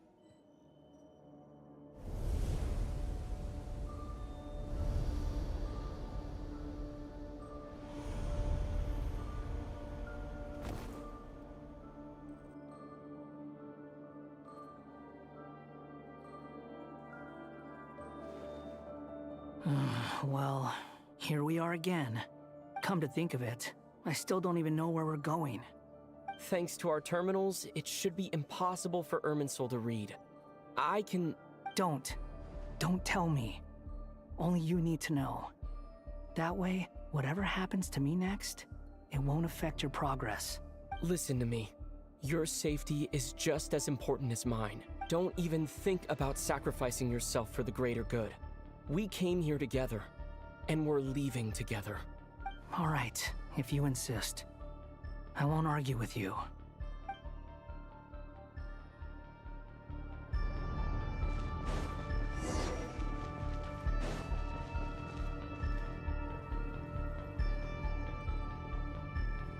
This place looks so different from how I remember.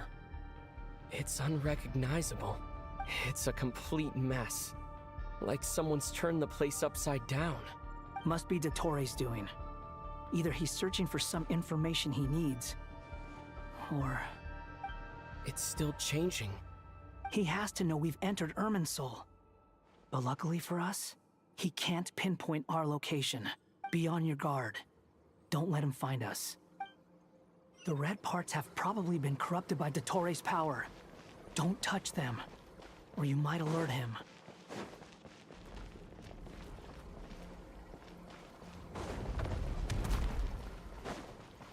He's looking for us. Tread carefully. That wall could be a problem. Fortunately, it looks breakable. Give it a shot. Behold!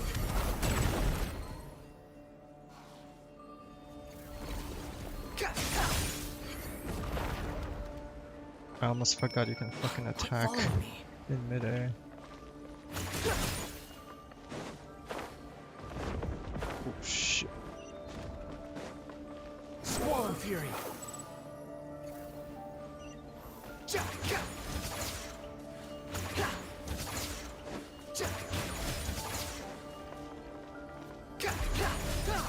Behold!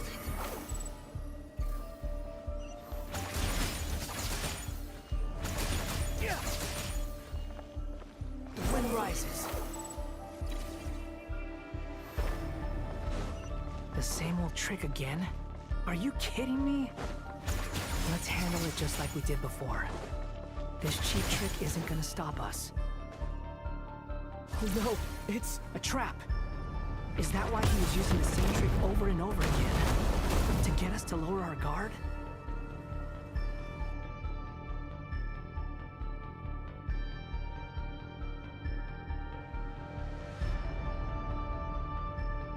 I'm trapped!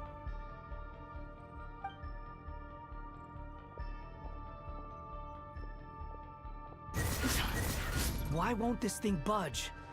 Hello? Hello? Can you hear me? Nicole, is that you? Yes, it's me. I'm monitoring your progress from inside the Eternal Oasis, and I have to say, this terminal is simply marvelous. It makes tracking you so much easier. I couldn't see anything at first, but now that you two are inside, I can use your location with support from the terminals to get a partial view of the situation inside Irminsul. It's not the clearest image, but it's better than not being able to help at all. So, here I am. I can't intervene directly, but I can help to guide you out of the jam you're currently in. So please, just follow my lead. Dottore in his current form is a blight upon both Irminsul and the ley lines. Pay attention to your surroundings. There must be sources of his contamination. Is that one of... Good work. But we're not done yet. Stay close, and let's see if we can find any others like it nearby. Ouch. The fuck?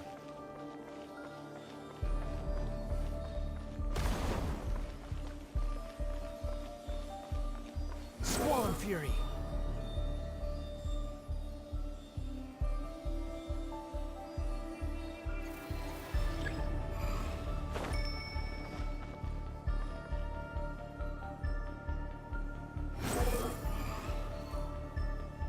This must be another one.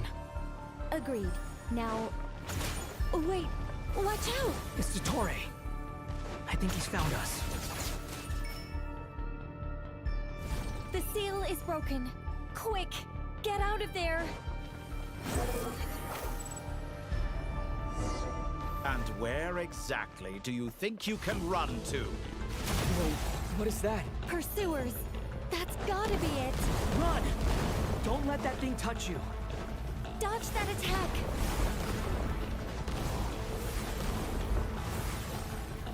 Oh, Jesus. There's more than one path. Which way do we go? Left is always right. To the left! Trust me! Oh yeah, Nicole. Fleeing like vermin. What a pathetic sight. Hey! Watch yourselves! Stay focused! There's a cliff ahead. Jump! I already jumped, bro. More of those corruption sources. Destroy them as you did before, and open the exit as quickly as possible. They're relentless. Is he trying to wear us down? You'll just have to destroy these too. Too slow. I think the pursuit is over. Hard to say. Stay alert. Oh, this is it. This is the boss arena. Behold!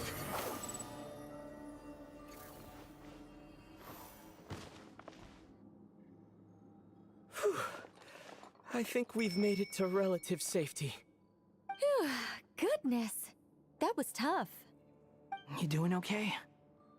I'll be fine. Don't worry. Take a short rest, and then...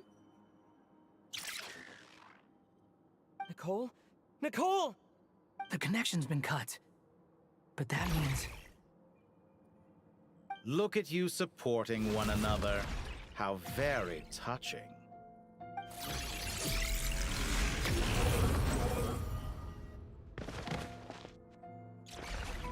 Dottore! Took you long enough to find us. You're more useless than I thought. Oh, really? I think I deserve a little more credit for my methods than that.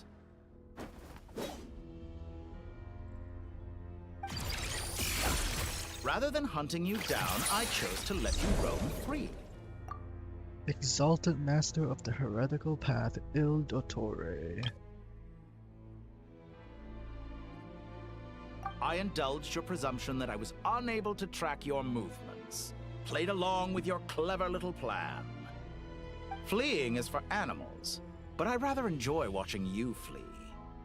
Some things lose the will to run altogether as soon as you put them in a cage.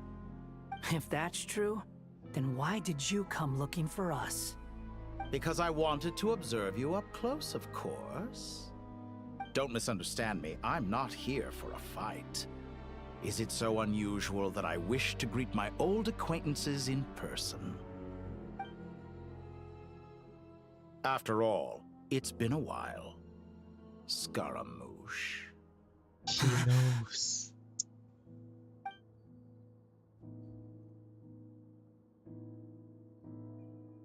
She remembers?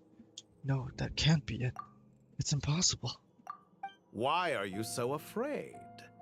I have done nothing unprecedented in discovering the truth. Nor did I go to any great lengths to uncover your story. You made a bold series of moves in deciding to erase yourself. And with the power of this great chronicling device called Irmin's Soul, you were able to achieve something quite remarkable.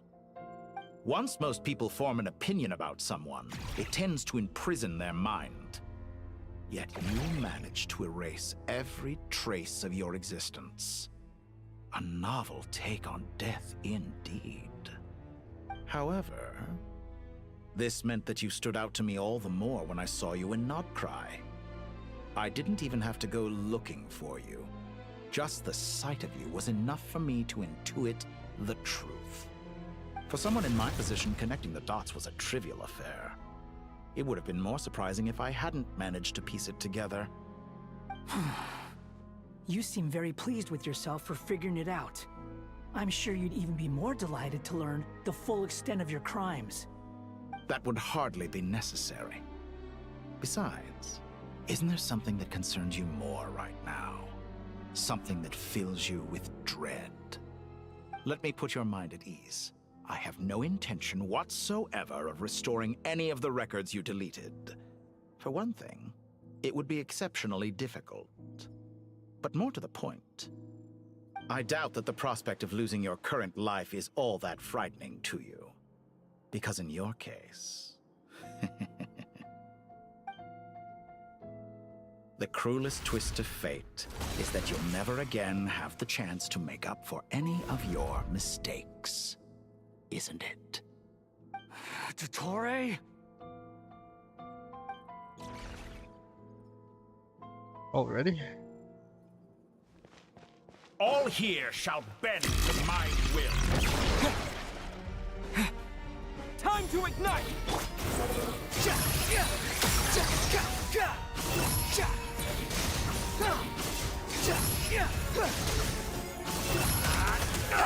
I'm afraid you'll need to do better than that to take me down.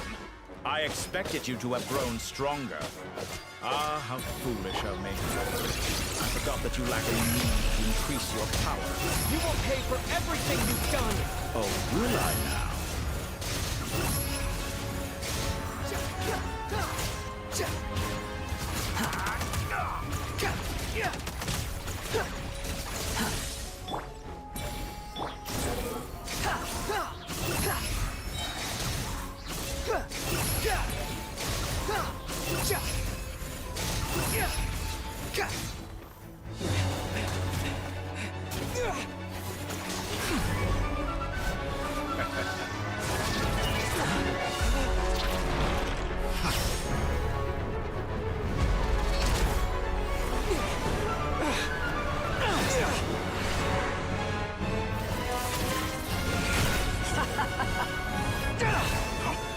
Does the prospect of death amuse you? I can ask you the same question! I'll distract Dottore. You focus on the mission. Got it!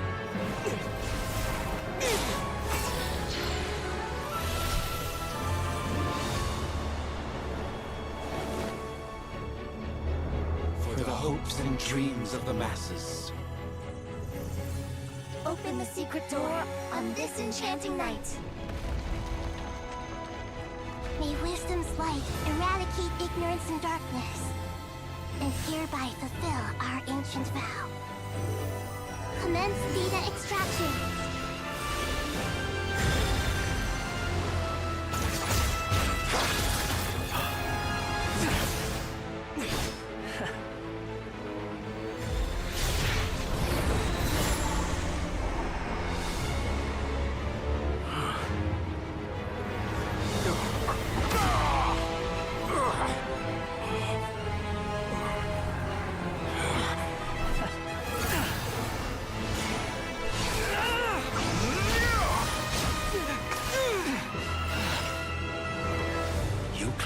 Outdated ideals and stand in the way of progress. You will pay for interfering with the grandest experiment of all time.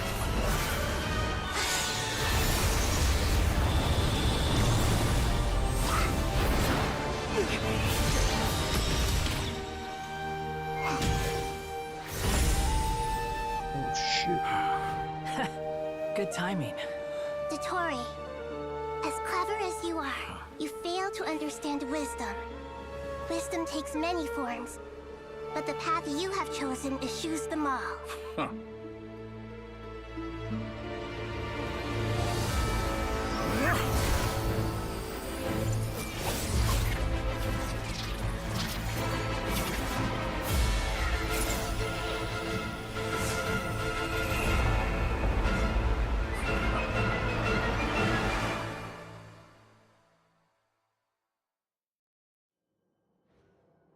The second I move, he's about to send fucking tsunamis coming at my ass.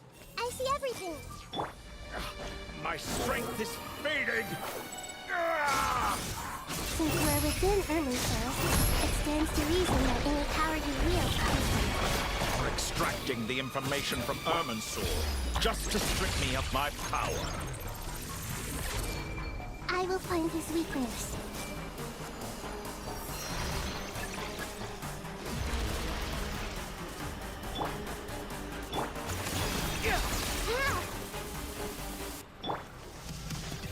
Admire your attempt to introduce a new variant, but it's nowhere near enough.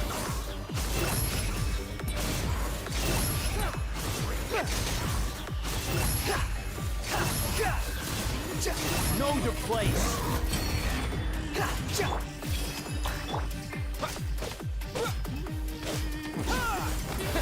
Squall and Fury.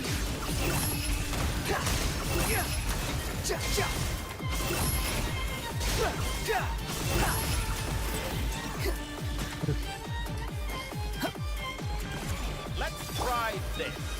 Muso no Hitotati! Scorching! Wind rises.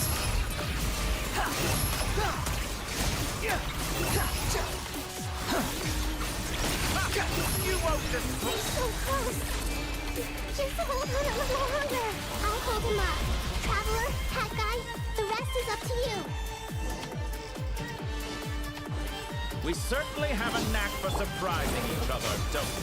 I'm just getting started.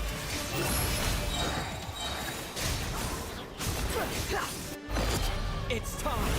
Say your prayers. Stay on the offensive, so watch your back. Behold.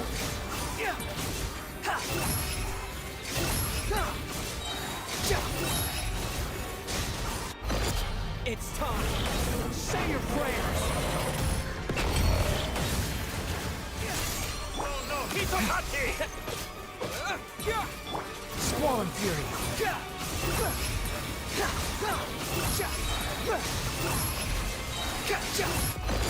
It's time. Say your prayers. Finally, time for you to die. Excited? Time for me to die? How could I have reached this place if death was something I feared? The last gasp struggle of a dying man is a pretty pathetic sight. And I know it when I see it. We shall see about that. It's time. Say your prayers.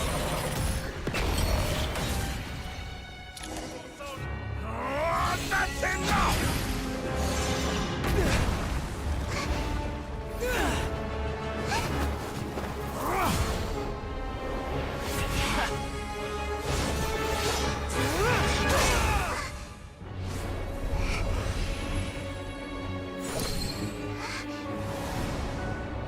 It's all yours.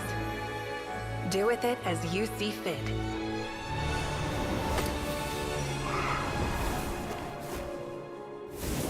Just as you say, this world is home to some archaic things. And as you suppose, you are a formidable opponent. You have long coveted the secrets of wisdom. So now, I will demonstrate true wisdom in action. I invoke my supreme authority as the Keeper of Irminsul. Commend me or condemn me. But give your verdict now!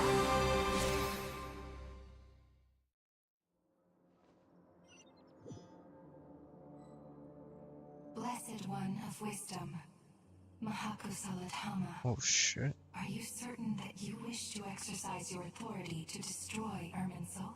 Yo.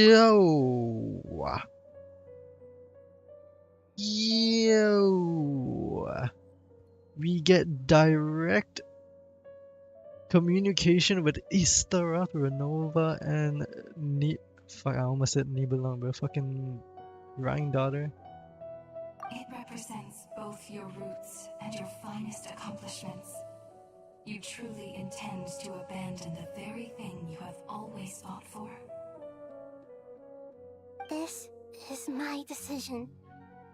Irminsul has been corrupted beyond redemption. Irminsul is the original tree of Tevat. It is the means by which the heavenly principles maintains fate itself.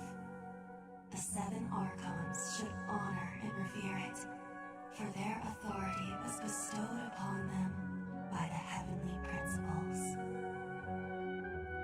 It is precisely because I honor and revere it that I fight for the humanity it exists to protect. Wisdom is knowing how to weigh the options and make the right decision. If you truly care about the fortunes of this world, then it is me you should seek to preserve. Planting a seed begins the chain of cause and effect. Since you have become a great tree yourself, why should the loss of another tree be anything to fear?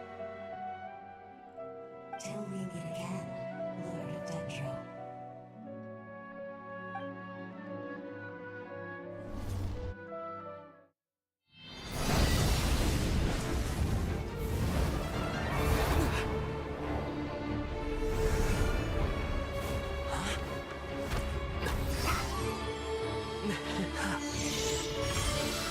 The first flame. The pure, cleansing fire.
Shall we? Where were we? I was suggesting that you needn't perform when signing a contract. You're only sitting here because your bank demanded an evaluation of the trustee. So you told a story about a young scholar from a merchant family in Sumeru? I told a compelling tale, didn't I? The post-expulsion story is far more captivating.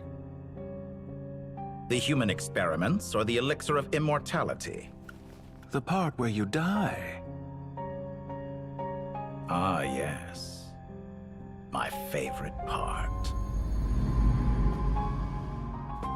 The 35-year-old Segment thought of himself as Dottore, reserving the name Zandik for the original specimen.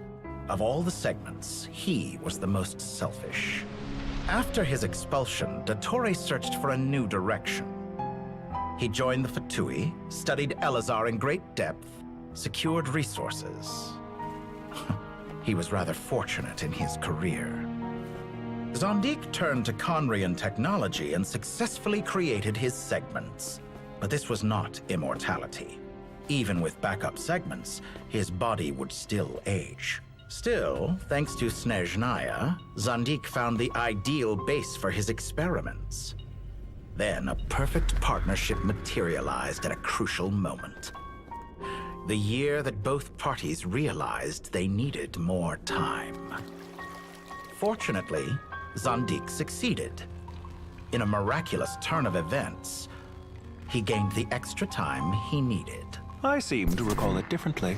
All right, it's true. No matter how much elixir he took, Zandik remained human and continued to age. Then, on the morning he turned 85... Help me up! Call for help! Surely he would be rescued, Zandik thought. But to his surprise, no one helped him. Zandik was too selfish for that. Don't forget, you're one of us. Yes, and we're all waiting. Waiting for me to die. Pantalone arrived for a meeting and happened to witness what followed. He found it unsettling. I never said that. But the Zondiks were unfazed. It was a rare opportunity for self-dissection.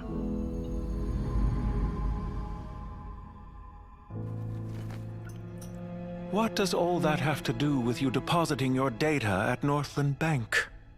It has made me cherish my time in this world all the more. Fair enough.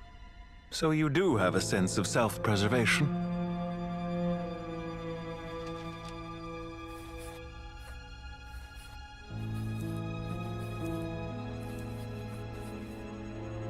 What do you mean? You're hardly normal, and you don't cherish life. You just don't want to admit defeat in the limited time you have. Even so, don't I deserve an interesting ending? I'm counting on it.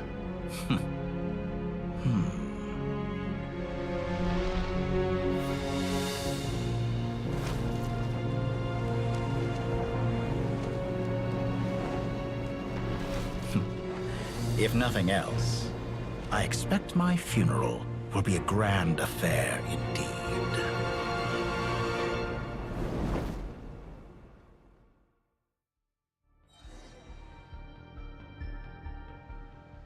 So Ermin's soul burns because Nahida wanted it to. What a magnificent fire.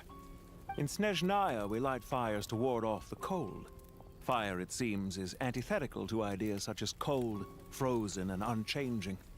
Perhaps it has always been that way. From the beginning, fire has been used to drive away wild beasts and warm the body and mind. You could say it's a form of treatment. One that cures the human heart of mortal fear. Mortal fear? Something you haven't been acquainted with in a long time, by the sounds of it. Whereas you, I'm sure, must know the feeling quite well indeed. I remember when we first discussed the elixir of immortality, you claimed that extending your lifespan was about buying more time. But was that really the truth? You fear the prospect of dying a wretched end in this world, don't you? Of course I do. I'm only human after all. And while you may have forgotten it, you cannot deny that you too were once human, Dottore. I do not believe that there is no such fear in your heart. Perhaps you are right. But I abandoned it long ago and devoted myself to my experiments. I have felt no fear since. From the very beginning, I never thought you could win this game. But still you came. Contract in hand, to honor our agreement. Because I am a reputable partner. And as we have discussed, experiments are about more than results alone. The process is equally important. I have come here and completed my creation, and I do not regret my decision. I'm afraid your journey ends here. After I die, there will be no one to make the elixir of immortality, and your remaining stock will only last a few more years. How then will you prove that you didn't perish in this incident alongside everyone else? When I feel optimistic about market environments, I never forcibly adjust them. They have their own direction, and I myself am one such environment. I have been quite particular about many things in my life, but where the manner of my death is concerned, I choose not to be. You make yourself sound so magnanimous. Oh, but I am. And I hope you will be too. It may have been a long time since anyone told you this, Dottore, but I recognize that you are a truly rare talent. Ha! I can see it. The experiment in blasphemy that I've been performing all this time. It has been a long process, and I do not care about the results as much as people might imagine. This is literally just an Access Ultimate. This is an Access Ultimate. If the very goal of your experiment was to explore infinite possibilities, then there was never any reason for it to end. Indeed. Yet now, the experiment has officially drawn to a close. What should I call you? Zandik? Or do you prefer Dottore? Suit yourself. Goodbye, Feofan. This time, that's what it truly is. And don't I know it? Goodbye, Zandik. Feofan is his real name.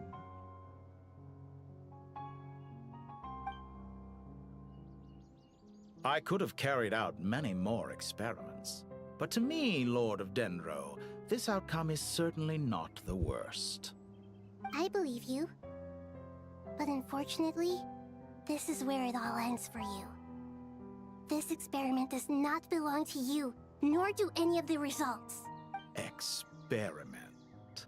It sounds like you're trying to outdo me in my own field.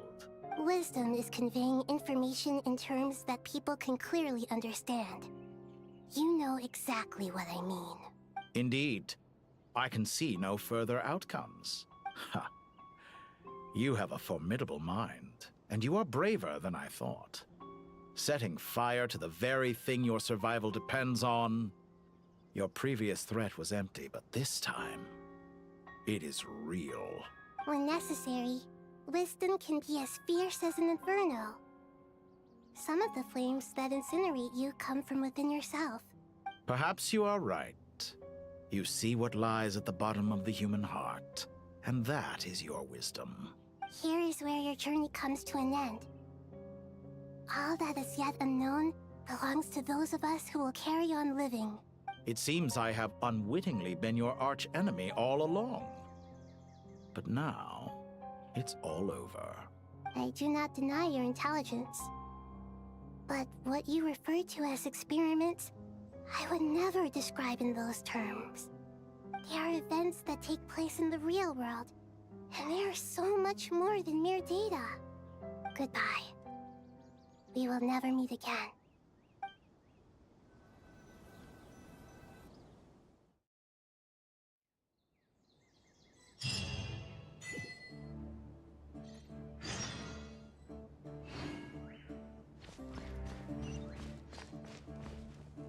Okay.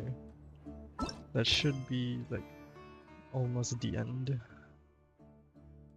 Gonna take a quick break real quick.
Oh shit, I forgot to mute my... Whoops. It's fine, I don't think anything happened anyway, so... Alright, let's continue.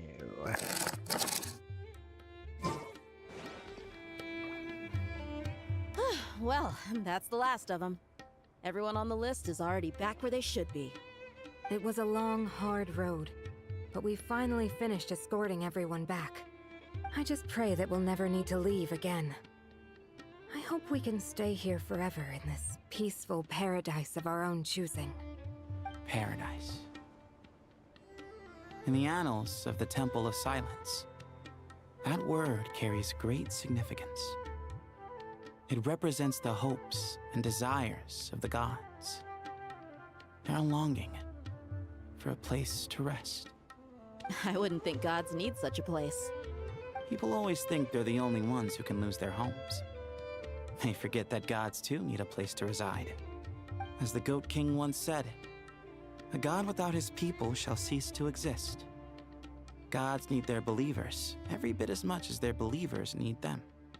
Only we can truly understand how much the desert faith has faded over the centuries. But we still talk about the gods as though they're part of our lives. Given the myriad ways in which gods and humans interact, I'd say they really are. How else could Dunyarzad consider the Dendro Archon a friend? Well, that sounds about right to me. Describing them as friends sure makes us feel a whole lot closer.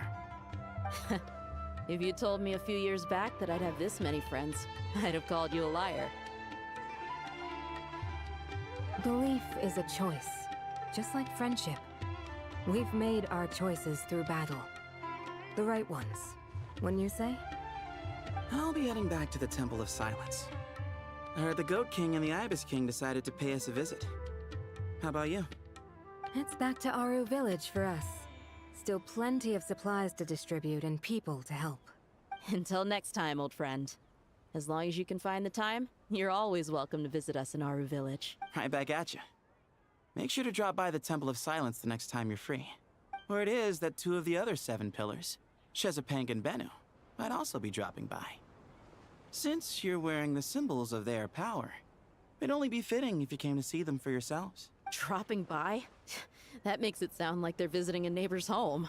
Well, the temple was founded by Hermanubis, so I guess to them, that's exactly what it is.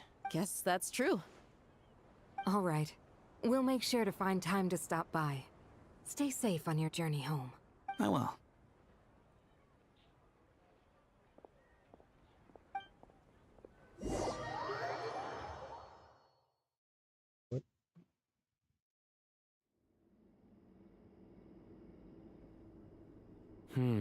You do have a point. See? Retirement has always been a problem, especially for old-timers like us who've been locked away all these years. You finally step out into the light, and bam! You're face to face with a whole different world. Naturally. What do you think, Layla? Huh? Why would you think to ask me? How could I possibly be qualified to decide where the servants of King Deshret should live? Sorry if my question was unclear. Do you think their statues will stand out too much if we place them here? Hey, I never agreed to this. How could we possibly allow our statues to be left in Hermanubis' home? That would be like breaking into someone's house, then pretending it belonged to you in the first place. Different beliefs can coexist. We still need to respect one another. By which you mean, you two plan to stay at the Temple of Silence, for a while at least. But you have no intention of relocating your statues here. So, you see this as sort of a family visit? Is that correct? Family. You could say that. In a sense, Hermanubis would view this as his home. Just look at this place. Magnificent, is it not?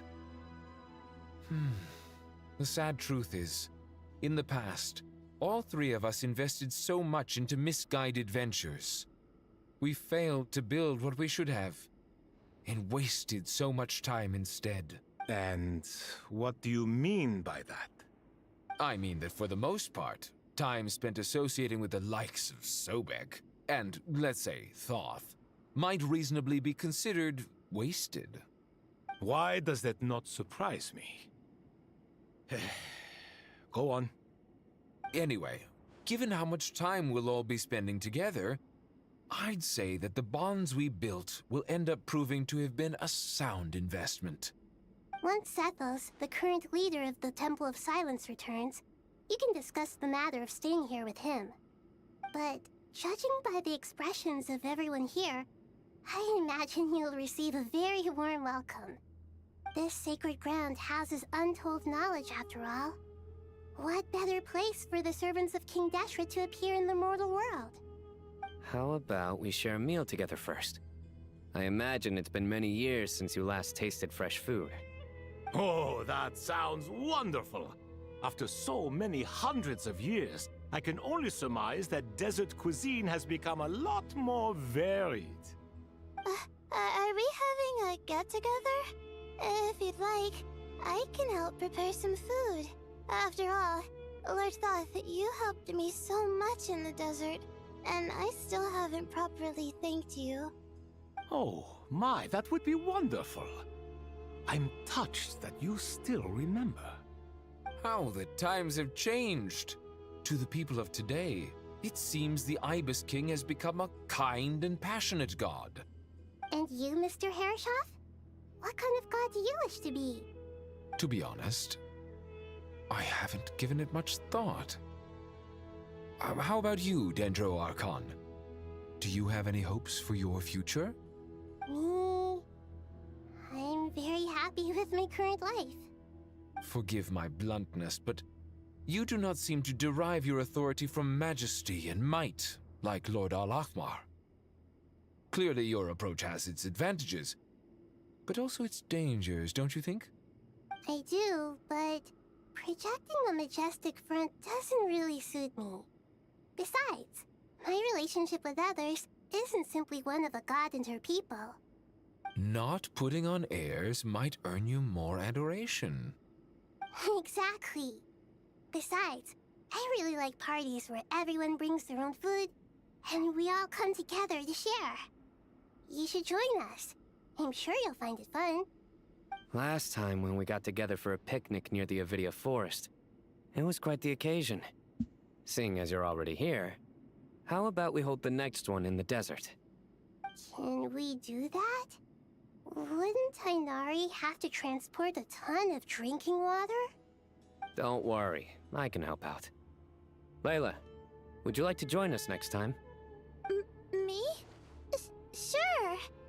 The more the merrier. That way we... Don't take this the wrong way. I just think you should know. When it comes to passing the time, chess is more our thing. In that case, Dendro Archon, what do you say? If I were to compete against you, I can't say with certainty I'd win, but I certainly wouldn't mind giving it a shot. Where's Sobek? I'm sure he'd be good for a few rounds. Cards, cards, cards! I'll always prefer chess. I wonder what variant of chess we're talking here. Mr. Thoth, is there some sort of astrological significance to this game? Oh, I'm glad you brought that up. As long as the leader of the Temple of Silence agrees, we can search Hermanubis' place for books to teach you how to play. We also haven't seen much of Nilou at all. Apparently I heard her Such devastation VA. visited on Sumeru City. So many houses destroyed or damaged in the fighting. Who could have foreseen this? If I'm not mistaken, Nilou's VA was pregnant.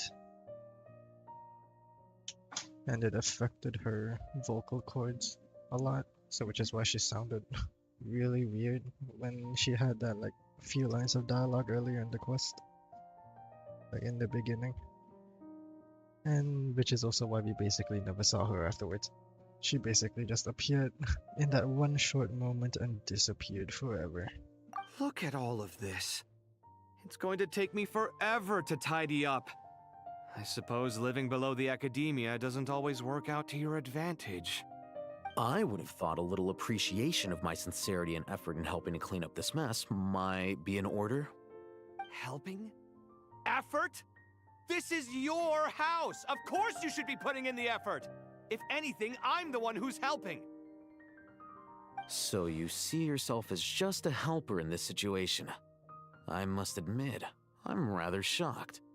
If you're trying to say that since I live here too, I have an obligation to tidy up, fine. I suppose I do. Wait a second, stop changing the subject! Nevertheless... In the wake of a great storm, a missing roof is a predictable inconvenience. Can you stop making it seem like I care more about this house than you do? Doesn't it upset you at all to see your home in this state? I won't pretend it's ideal, but that's no reason to be upset. This is the roof over your head, your shelter from the cold. The furniture is scattered, the paintings have fallen off the walls, the windows are shattered. Don't you feel even a little disheartened? The way I see it, these problems are easily solved. Ugh, this is precisely why I hate talking to you about sentimental things. It's like banging my head against a wall. You simply don't understand just how much work goes into making a proper home. It sounds like this is causing you a lot of anguish. You mean the house or the paintings? I mean your sentimentality. Oh, well, yes. But I'd rather not dwell on such things right now. Generally speaking, when anguish becomes the norm, people usually make an attempt to improve their situation. But there are so many people and things in life that are difficult to change. It's not like you can force them. Besides, anguish can be a source of inspiration. And I'm not sure I could break my reliance on it. I'm glad you're able to make yourself think like that. What kind of a response is that? I was stating a profound truth about the very nature of art. Suffering is the cradle of all creation. Even you can't deny that. And I wasn't trying to. I'm just happy for you. Pure and simple. Can't you tell? Happy about what? Happy that you can always find an answer that backs up your views. You... More often than not, life is a process of running into problems and then searching for answers. Yours more than most. Not everyone's so good at justifying things to themselves. It's something that you've been steadily mastering. Huh. What about you, then? What skills have you been mastering lately? Pass me that box. Huh? Okay. You may consider this my progress on the path to mastery. What? Wait a second.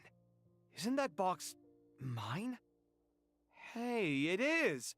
It must have fallen off that shelf! I'll hate them! Those are my paints and inks! Would you like me to put it in your bedroom for you? Huh? I mean, sure, if you don't mind. What kind of progress is this? Does he think he can bribe me? Not that giving me back my own things is much of a bribe. These books on the floor, they're a complete mess. And this one, didn't he say it was an out-of-print collectible? It's completely covered in dust, and some of its pages have even fallen out. Ugh, guess I should help him repair it. This one too. And this one.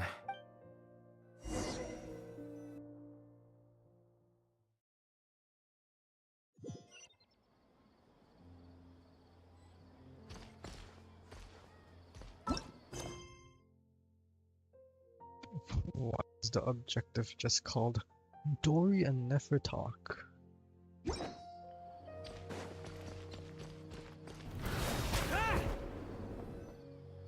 Local subter beasts, imported goods, such a bright future ahead.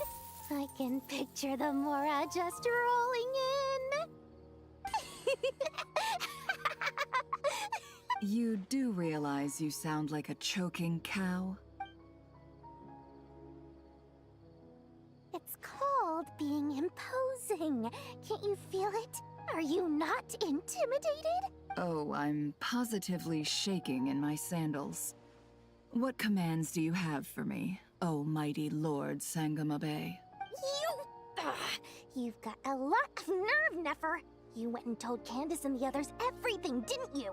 Seriously, do you have any idea how differently they see me now? Surely that's a good thing. I presume they're more disposed to actually like you now, maybe even view you as a friend. You traded my secret for sympathy! Thanks to you, I've lost every last shred of my mercantile majesty. How am I supposed to make anyone think I'm a big, scary investor now? The dark days of Lord Sangamabe are behind you. Why not take this chance to make a few honest friends? Speaking of friends, since when did the notorious Lady Nefer gain such an admiration for holier-than-thou types? A moon chanter here, an angel there? Who'd have thought it? A coming together of fates, nothing more. No need to throw around accusations of admiration. Forget it. You're right about one thing at least. Making friends is never a bad thing for a merchant. So, I really took a loss this time.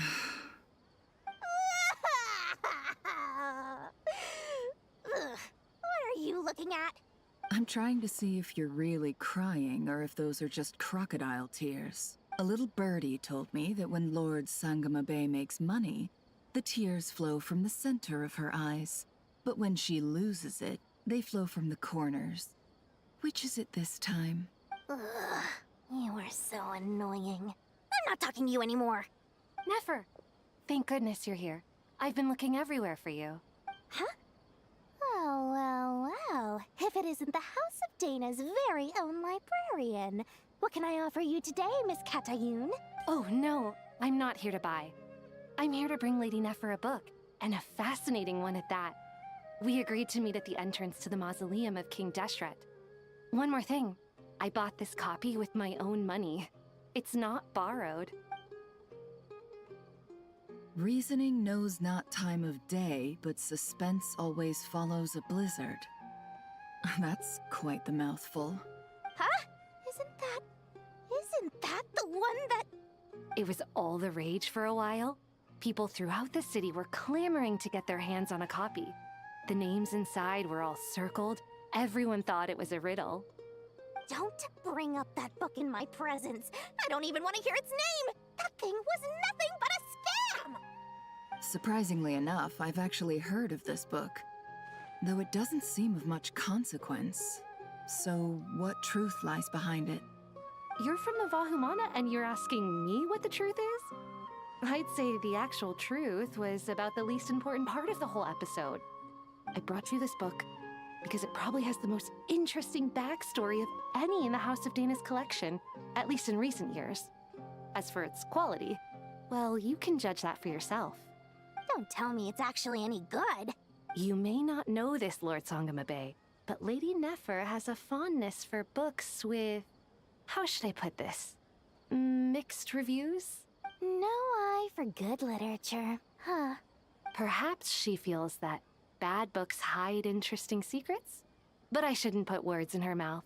It's probably fair to say she prefers the conversations that books can spark over the substance of the books themselves. Suits my style as an intel broker, wouldn't you say? Very interesting, thank you. I'll return it to you once I'm done reading. And as it happens, I have something for you, too. Incense? I imagine you've already used up the incense I gave you last time. Here's some more. This batch is from Nodcry, so the scent won't be quite the same. Well, actually, I've been saving the incense you gave me.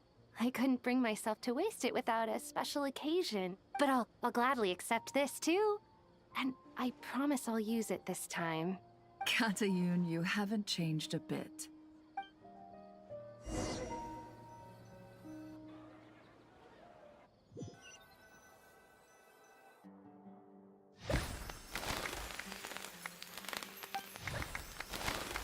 Wow. Congratulations, Kale. Well done, Kale. After studying for so long, You've finally become a full-fledged ranger. Sure hasn't been easy for you, huh? This really is fantastic news. All grown up. No longer a trainee, but an official forest ranger. Oh, the next step is to secure tenure in the academia. Thanks, everyone. It's true. I'm an official forest ranger now. Master Tainari, thank you for your guidance and support.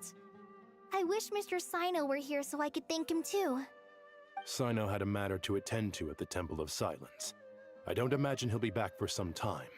But don't worry, we can celebrate together once he's finished. I'm afraid the party will have to wait. Kale still has some matters to attend to first. Kale? Is everything all right? No, it's not what you think. There's nothing wrong with my health. I just have a few things I need to deal with. I've made plans with the Traveler and Paimon to visit Mondstadt. Master Tainari and Mr. Sino will be accompanying us too. Well, that's a relief. Let's get together when everyone's back. I'm sure you'll be doing even better by then. Of course. I have a feeling you're right.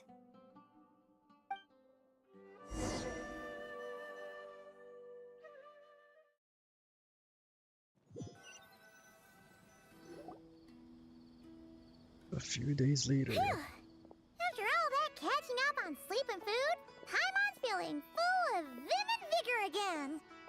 For someone who spends so much time resting, your recovery routine is surprisingly simple. Hey! Paimon's been working her butt off too, you know. She flew all over the city helping everyone out. Don't worry, I saw how hard you worked. Alright, we all know you're the most hardworking person in Tavad.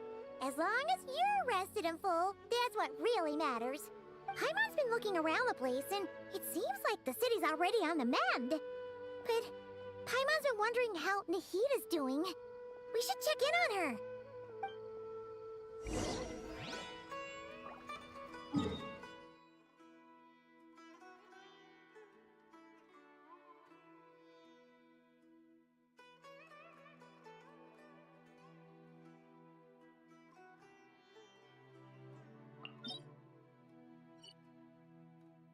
Oh, it's right here.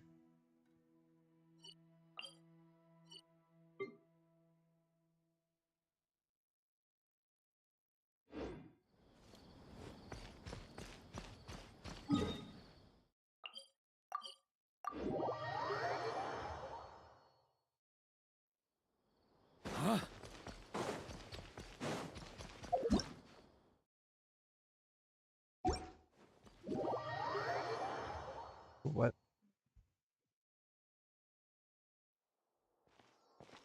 Oh, okay. Hey, Nahida! And Hat Guy's here too! Traveler, Paimon. What's going on here? Nothing much. Nahida was just expressing concern for my physical and mental well-being. Oh, the Traveler told Paimon all about that. We've both been very worried about you. Are you feeling alright? You make it sound like I'm on the brink of some kind of breakdown. Truth is, I'm doing much better than you might imagine. If we can just get to the bottom of Dottoro's intentions, we can minimize his negative influence. That's the sort of thing I excel at. Just listen to that newfound optimism. It seems like having you enroll in the Vahumana was a truly inspired move. I can really see the positive influence. Observe, a classic Sumero specialty. Chalking everything up to education and learning. To be honest, even I can sense the change in you. Everything Dottori said to you was a way to manipulate your mind. Fortunately, you're no longer under his sway. Can someone as old as me really continue to grow? If it helps, just think of yourself as a late bloomer. It's all a matter of phrasing, and it comes down to what standards you measure yourself by. For a puppet, developing at such an age is perfectly normal. But if you choose to call yourself a late bloomer, it sounds more like you consider yourself human. However you see yourself, well done. All right, I see what you mean. Anyway, what's your next step? What else can I do but complete my current courses? Everything else can wait. Anyway, that's enough chit-chat. There are still things in the city I need to help out with. I'll be heading there now.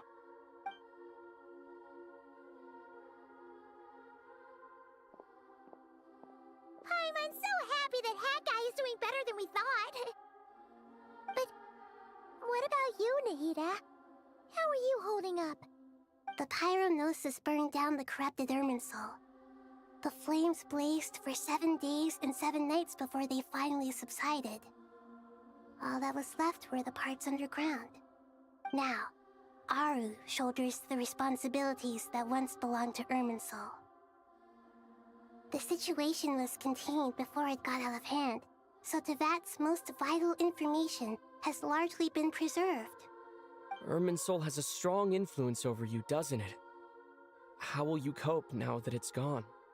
There is no need to worry. Thanks to NICOLE's extraordinary talents, my connection to Irminsul has been severed and transposed onto Aru. Angels can do things like that? They can. Such abilities are precisely what makes them so powerful. The goddess of flowers, Nabu Malikata, once claimed that she too could perform feats beyond the reach of mere mortals. In my eyes, much of what she went on to achieve reached such transcendent levels. Her and NICOLE really are both fascinating and magnificent. So, does that mean your situation is stable now? Correct. Just imagine that Aru has become the new Irminsul, and the essence of my existence has been bound to it. The wisdom of Sumeru has ultimately converged into a single, unified entity. Should we ascribe this all to fate, or is it merely fortune? Whatever it is, the important thing is that you're okay, Nahida. Dendro Archon, Lesser Lord Kusanali. Oh, thank goodness you're here. Greetings, Traveler in Paimon. Sir Nevis, do you have something urgent to say? Yes, there's something I need to report. We've received a message from Snezhnaya.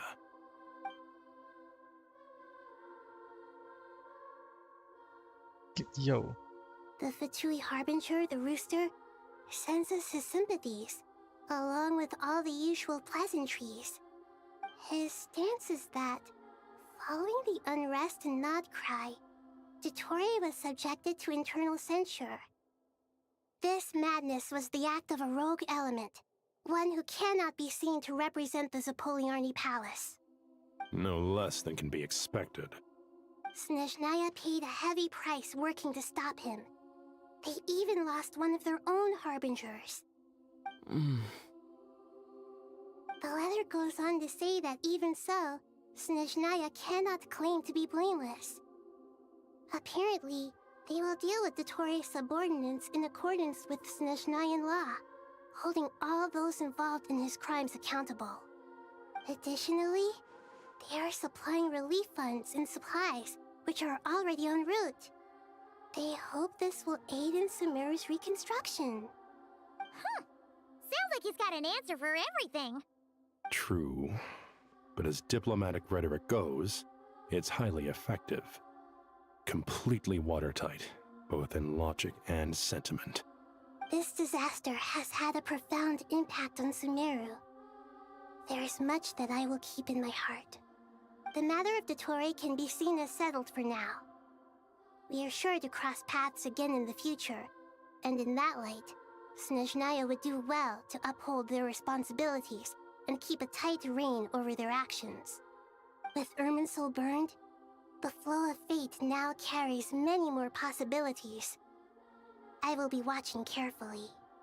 Perhaps we can move on to a less serious matter? Dendro Archon, will you eat with us once this matter is dealt with? Everyone wishes to celebrate together. Your presence would be most welcome. Of course!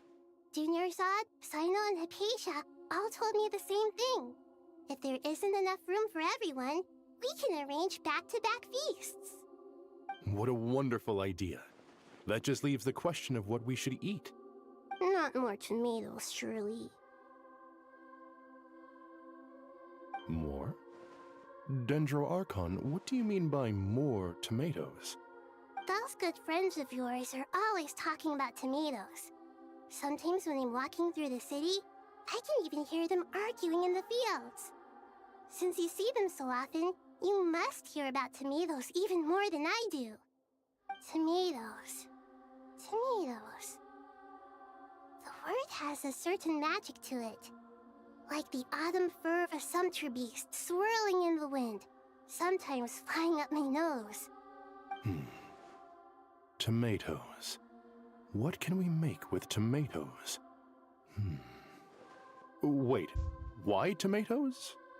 Take your time, there's no need to rush. The Traveler, Paimon, and I still have somewhere we need to visit. You'll have plenty of time to think it over before I return.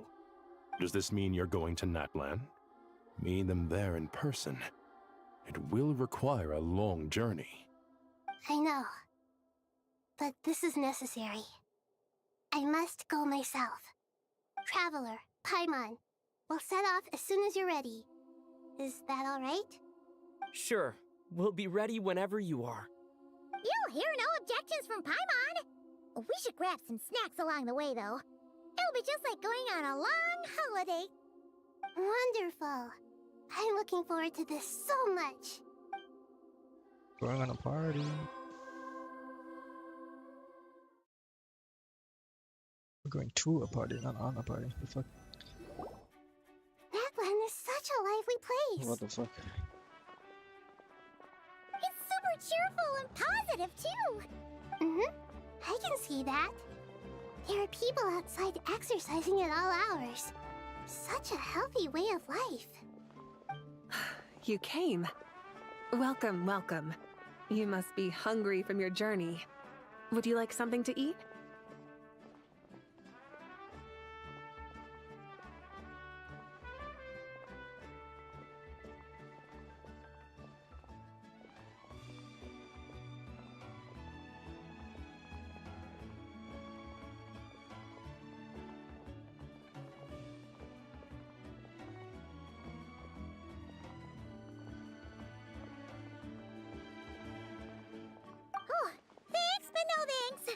We've been eating the whole way here.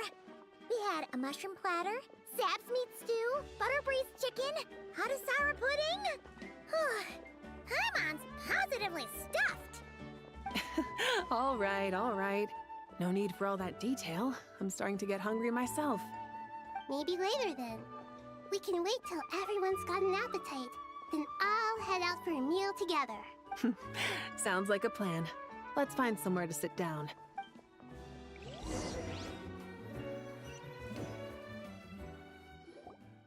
I should tell you, I already have some sense of why you've come. Why's that, Malika? To say thank you. Your senses are spot on. But on top of that, we also feel guilty. Because the pyronosis has vanished? I sensed its loss. The fuck you mean it Despite vanished? scouring through the remnants of Irminsul, we couldn't find any sign of the pyronosis. Not even any trace of it burning to ash. That's certainly unusual. Still, the potential fallout from Irminsul's loss is significant, to say the least. Perhaps the pyronosis's disappearance is simply a knock-on effect of the impact it's had on a certain strand of fate. There's no need to feel guilty. We were clear that this time, there was to be no returning, only giving. Pure and simple. Thank you really is a fascinating phrase. We use it to express gratitude for the smallest of things. Yet, when faced with a kindness too immense to describe, we use exactly the same words. It's not that we lack other means of expression. It's that when we truly need to express our feelings, the simplest and purest words are always the most powerful. You're right. In Natlan, we prefer simple expressions too. Companionship, friendship, support. They might not sound fancy, but the sentiment behind them is sincere. That's wonderful to hear. Sincere feelings are often a vehicle for the deepest wisdom of all. Irminsul's destruction doesn't seem to have done you much harm. I'm glad to see you're doing well. There's still a lot of work to do, but before we begin, we felt it was important to come here and speak with you. Partly to express our gratitude, but also because we felt that seeing you, in a sense, is like basking in warm sunlight. That's a nice way of putting it. I like that. To tell you the truth, though, I'm not a fan of somber meetings. So, since there's nothing more to say, why don't we go bask in some actual sunlight? The weather's beautiful today. What a great idea! Paimon's gonna lie back and soak up some rays.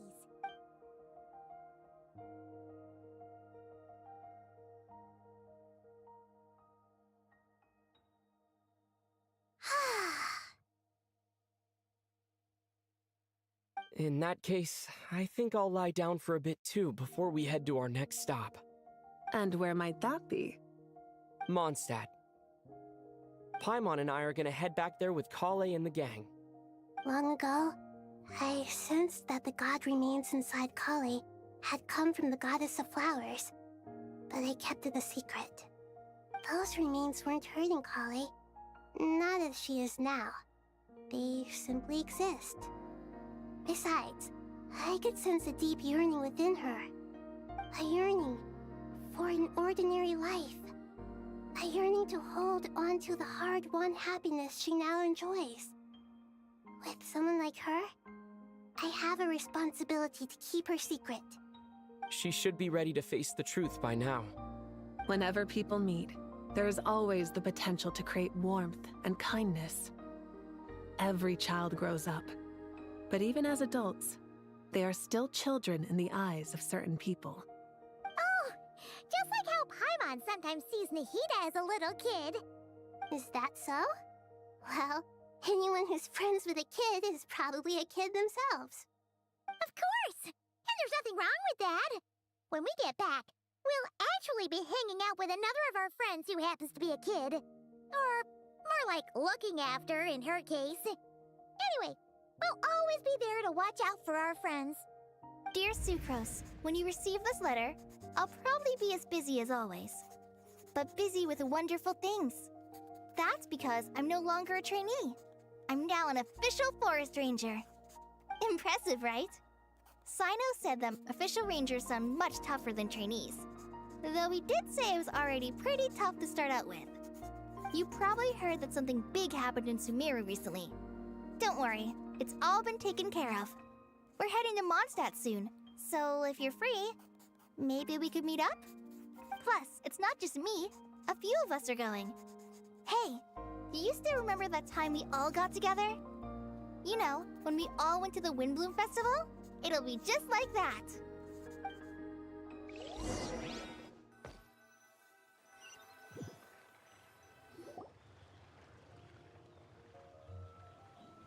Dainari, is that... Don't you say it! Is that the great Vayuviastra? Behold, the great Vayuviastra, General Mahamatra. How times have changed. I wasn't expecting you to beat me to the punchline. You've changed. You've really upped the aggression in your battle against Sino's jokes. Kale, how did you know what I was going to say? For the love of...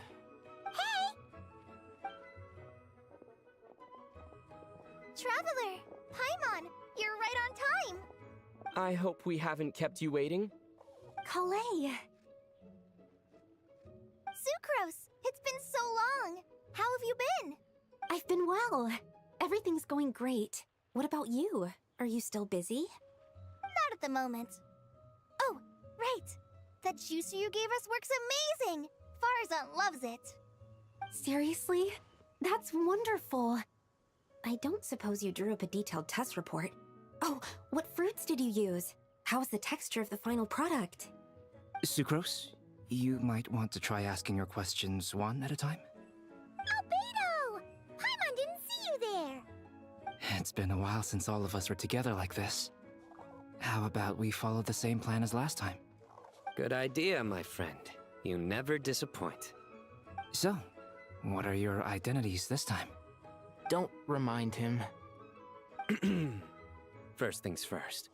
Allow me to introduce our very own official Forest Ranger Kale. The rest of us are simply her humble travel companions. This sounds like one of those mushy stories that gets people hooked on some corny, heartwarming premise. Oh, is our story not heartwarming? If I recall correctly, there was even a scene like this in King of Invocations. Besides being heartwarming, our story's also about tough, impressive-sounding job titles. At least that's what I think.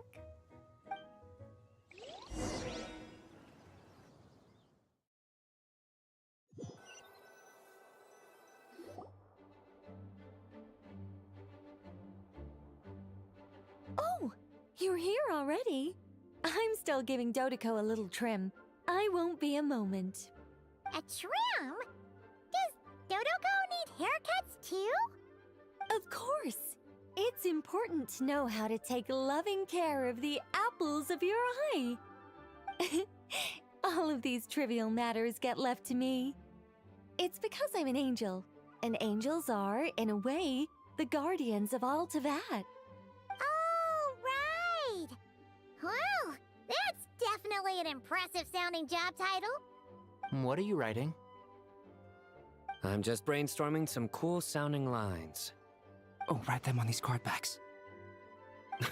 Of course. Clearly, my lines are pretty amazing, wouldn't you say? Miss Nicole. Kale? You seem a little nervous. I was just wondering, who was the person you mentioned who needed their wish fulfilled? Wish? What do you mean? Miss Nicole asked if we could meet up in Mondstadt once everything was over. She said a friend of hers had a wish that needed my help to come true. Well, you never mentioned that before. All we knew was that you'd arranged to meet in Mondstadt. But we thought it had something to do with the god remains. To be fair, everything I told you was true. Anyway, my friend is waiting. Come on, let's pay her a visit.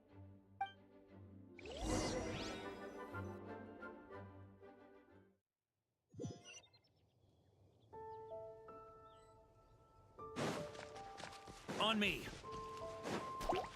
Huh?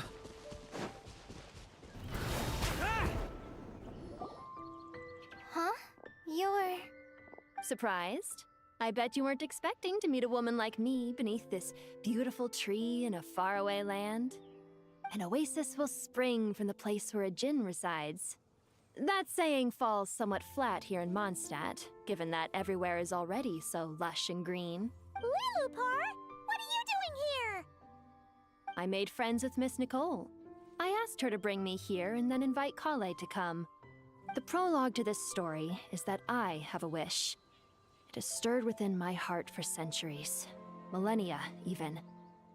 Originally, it was merely Al-Ahmar's lie, but now it has become reality. Could this be... related to the goddess of flowers? My dear young lady, my mistress left her final trace in this world upon you. I can't tell you how glad I am to see you here. And now I have seen you, and peered into your heart. You have experienced hardships and suffered setbacks. The torment an ordinary person might expect to face has befallen you threefold. This is the source of your resilience. But, beneath all this, I have witnessed the seeds of desire. You yearn to return to the simple life you once knew, do you not? I do. I want to throw away everything that isn't mine. But how do you decide what is yours? The scars that others carve into your flesh? The kindness and love they inscribe? Are these things not yours as well? They are. This is something I've talked about with Miss Nicole. Miss Nicole said I should learn how to adjust my standards. I just want to live as an ordinary human. Anything beyond that isn't mine. Don't you want anything from the remains of the goddess of flowers? She gave me a revelation once. I think that's already more than enough. In the past, you would not have possessed such a rich heart. Your brief life has taught you to hold on to everything good, to home in on kindness. How fascinating. You're nothing like Nabu Malikata, and you're certainly not her. Of course not. I'm not some great and powerful being, Miss Lilopar. Yet I am a Jinn. We exist because of the Lord of Flowers. We revere and love her. My wish is to see her one last time, to give everything for her. Kale, can you do this for me? But her remains won't be easy to remove. Are you sure this is what you want? That's beside the point. First, I need to know. Are you willing to do something for the soul of this lonely, wandering woman? I'm willing. But look, you know nothing about me. Even if you have heard the stories about me, all you would know is that I was rightly punished for the many evil deeds I committed. Ah, so you do know. Your lips are quivering, your eyes trembling, and still you're willing to do something for me. Life has been cruel to you, and yet you've learned to be kind. My dear young lady, to repay your kindness, I too must play my part. Are you sure about this, Lilopar? I yearn to see my mistress. For this moment, the world can burn to ashes, the universe be engulfed in flame. I care about nothing else. And you, Kale, I can give you a gift. You'll become just another ordinary human. But Miss Lilopar, what will happen to you? My wish will be fulfilled, and I can die happy. Why would you wish for that? A long, unending life might seem desirable for one who has never possessed it, yet it brings torment to one who has. My remains are scattered across the yellow sands, but my soul can find no peace. Since you've promised to grant my wish, give me that release. Allow the dying to die, and let the dead rest in peace. You have my thanks. Kale, there's no pressure on you. What she said, it's all true. A wish is a genuine desire, after all. It's as if you want to use the last of your life to give me a better future. Nothing's so selfless. We'll be using our futures to fulfill each other's wishes. This is a noble act, a beautiful and secret transaction between two women. I understand. Miss Lilopar, I'm ready. Close your eyes, Kale. Then open your soul. From there, I will embrace my mistress. The downpour of flowers is your touch. Like returning to the very beginning. Like surrendering to your grace, my mistress. People say that devotion is beautiful, yet filled with pain. How foolish of them. For me, devotion is beautiful, pure and painless. Devotion is my love. Thank you.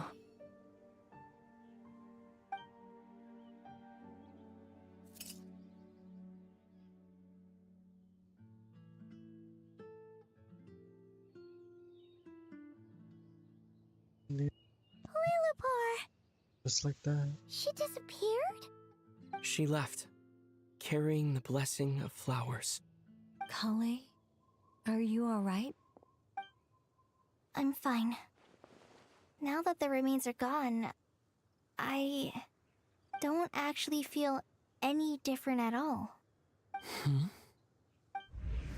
Those remains weren't hurting Kale. Not as she is now. They simply exist. Besides, I could sense a deep yearning within her. Kale must have already received what she was yearning for. I'm doing fine. I feel relaxed. There's really no need to worry. Then my wish has come true, too. To become ordinary? That's just one of my wishes. Actually, I have a few more. For instance, I want to protect the people I meet and help them find happiness. That sort of thing. So between Miss Lilopar and me, you've fulfilled 2 wishes already, and protected 2 people. Wonderful, isn't it?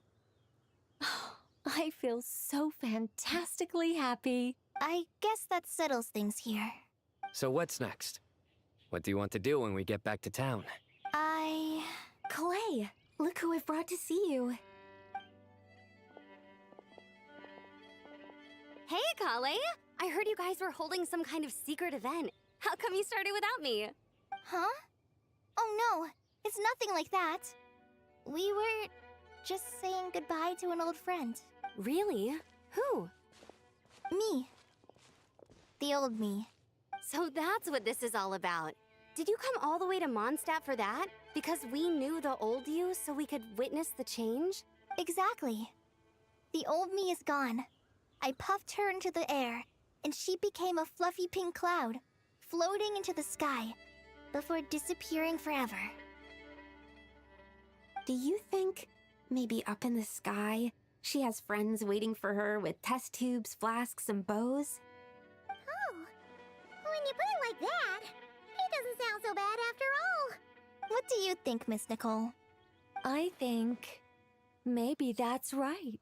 At least, if it were up to me, I'd consider that a happy ending. Dear Sucrose, even though my childhood ended long ago, these past few days have really felt like growing up again. I've become stronger, and I feel like I can finally accomplish things by myself. Surely someone as mysterious as you will find a friend like this fascinating? Always growing, always thriving like a plant. I came to say goodbye to my old self. I know that after this, she'll be gone. Thinking about it makes me feel a little lonely. I know the weakness that kept me company will one day leave me too. But somewhere in my heart, I feel a great sense of joy. It feels like I've always wanted to take this step, to walk towards the new me.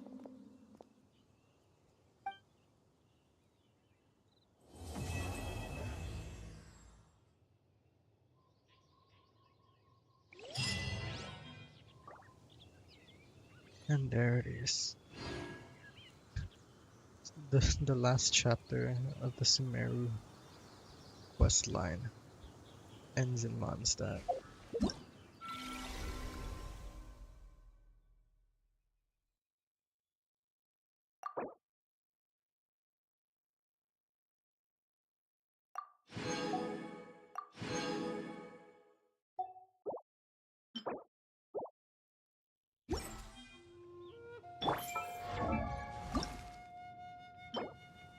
Oh, we still can't see this even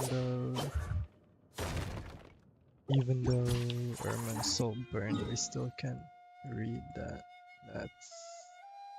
That's kind of yikes.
Build a Torre.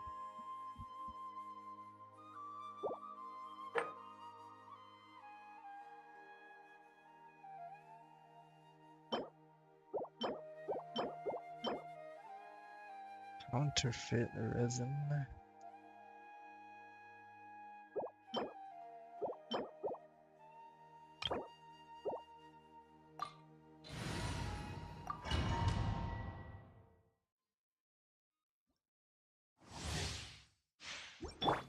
All here shall bend to my will. New life! Yahoo! Time for takeoff. Heaven's will, made not. Up the ante! Thunder! Thunder! A turning point in space! Here we go. Think you can get away? Be gone. I live within you. Thunder!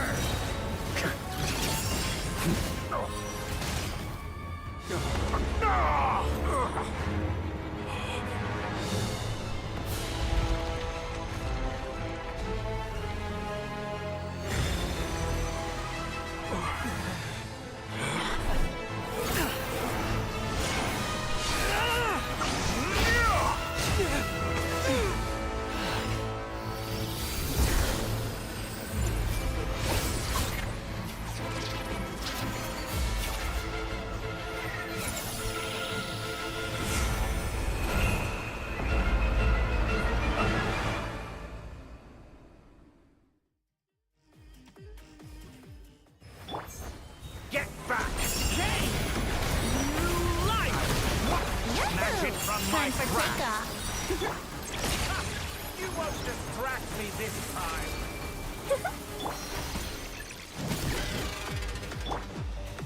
I think not.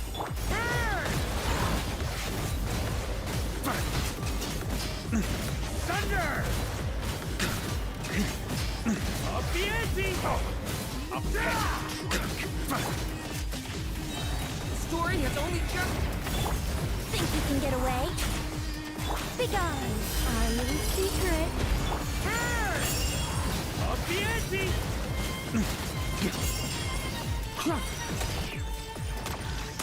Thunder!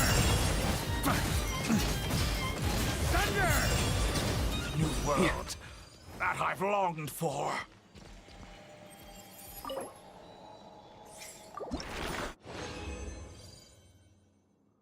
What the fuck?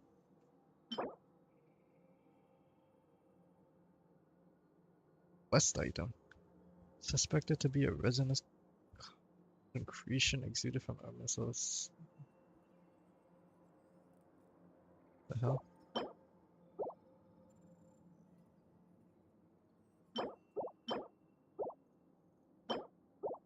What is this?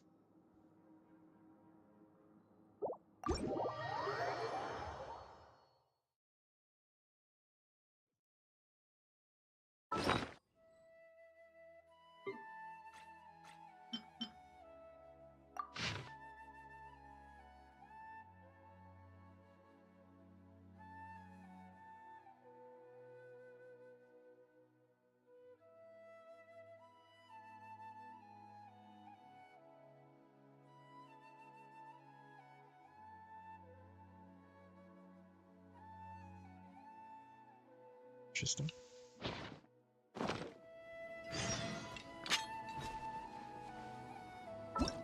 Yeah.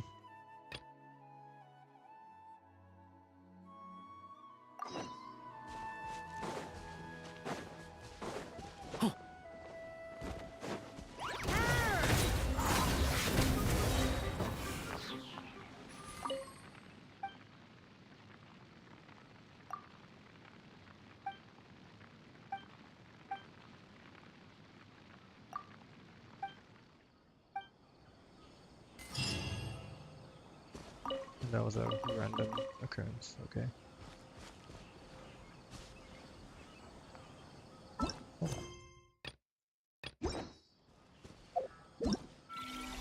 So that's it.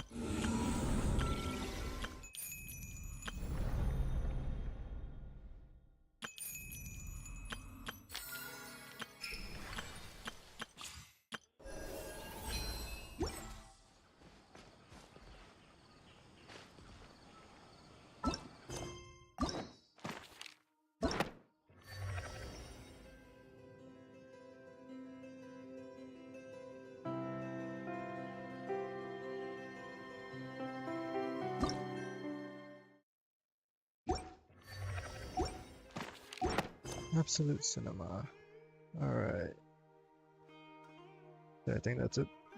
I've been streaming for 9 hours. Goodbye, chat.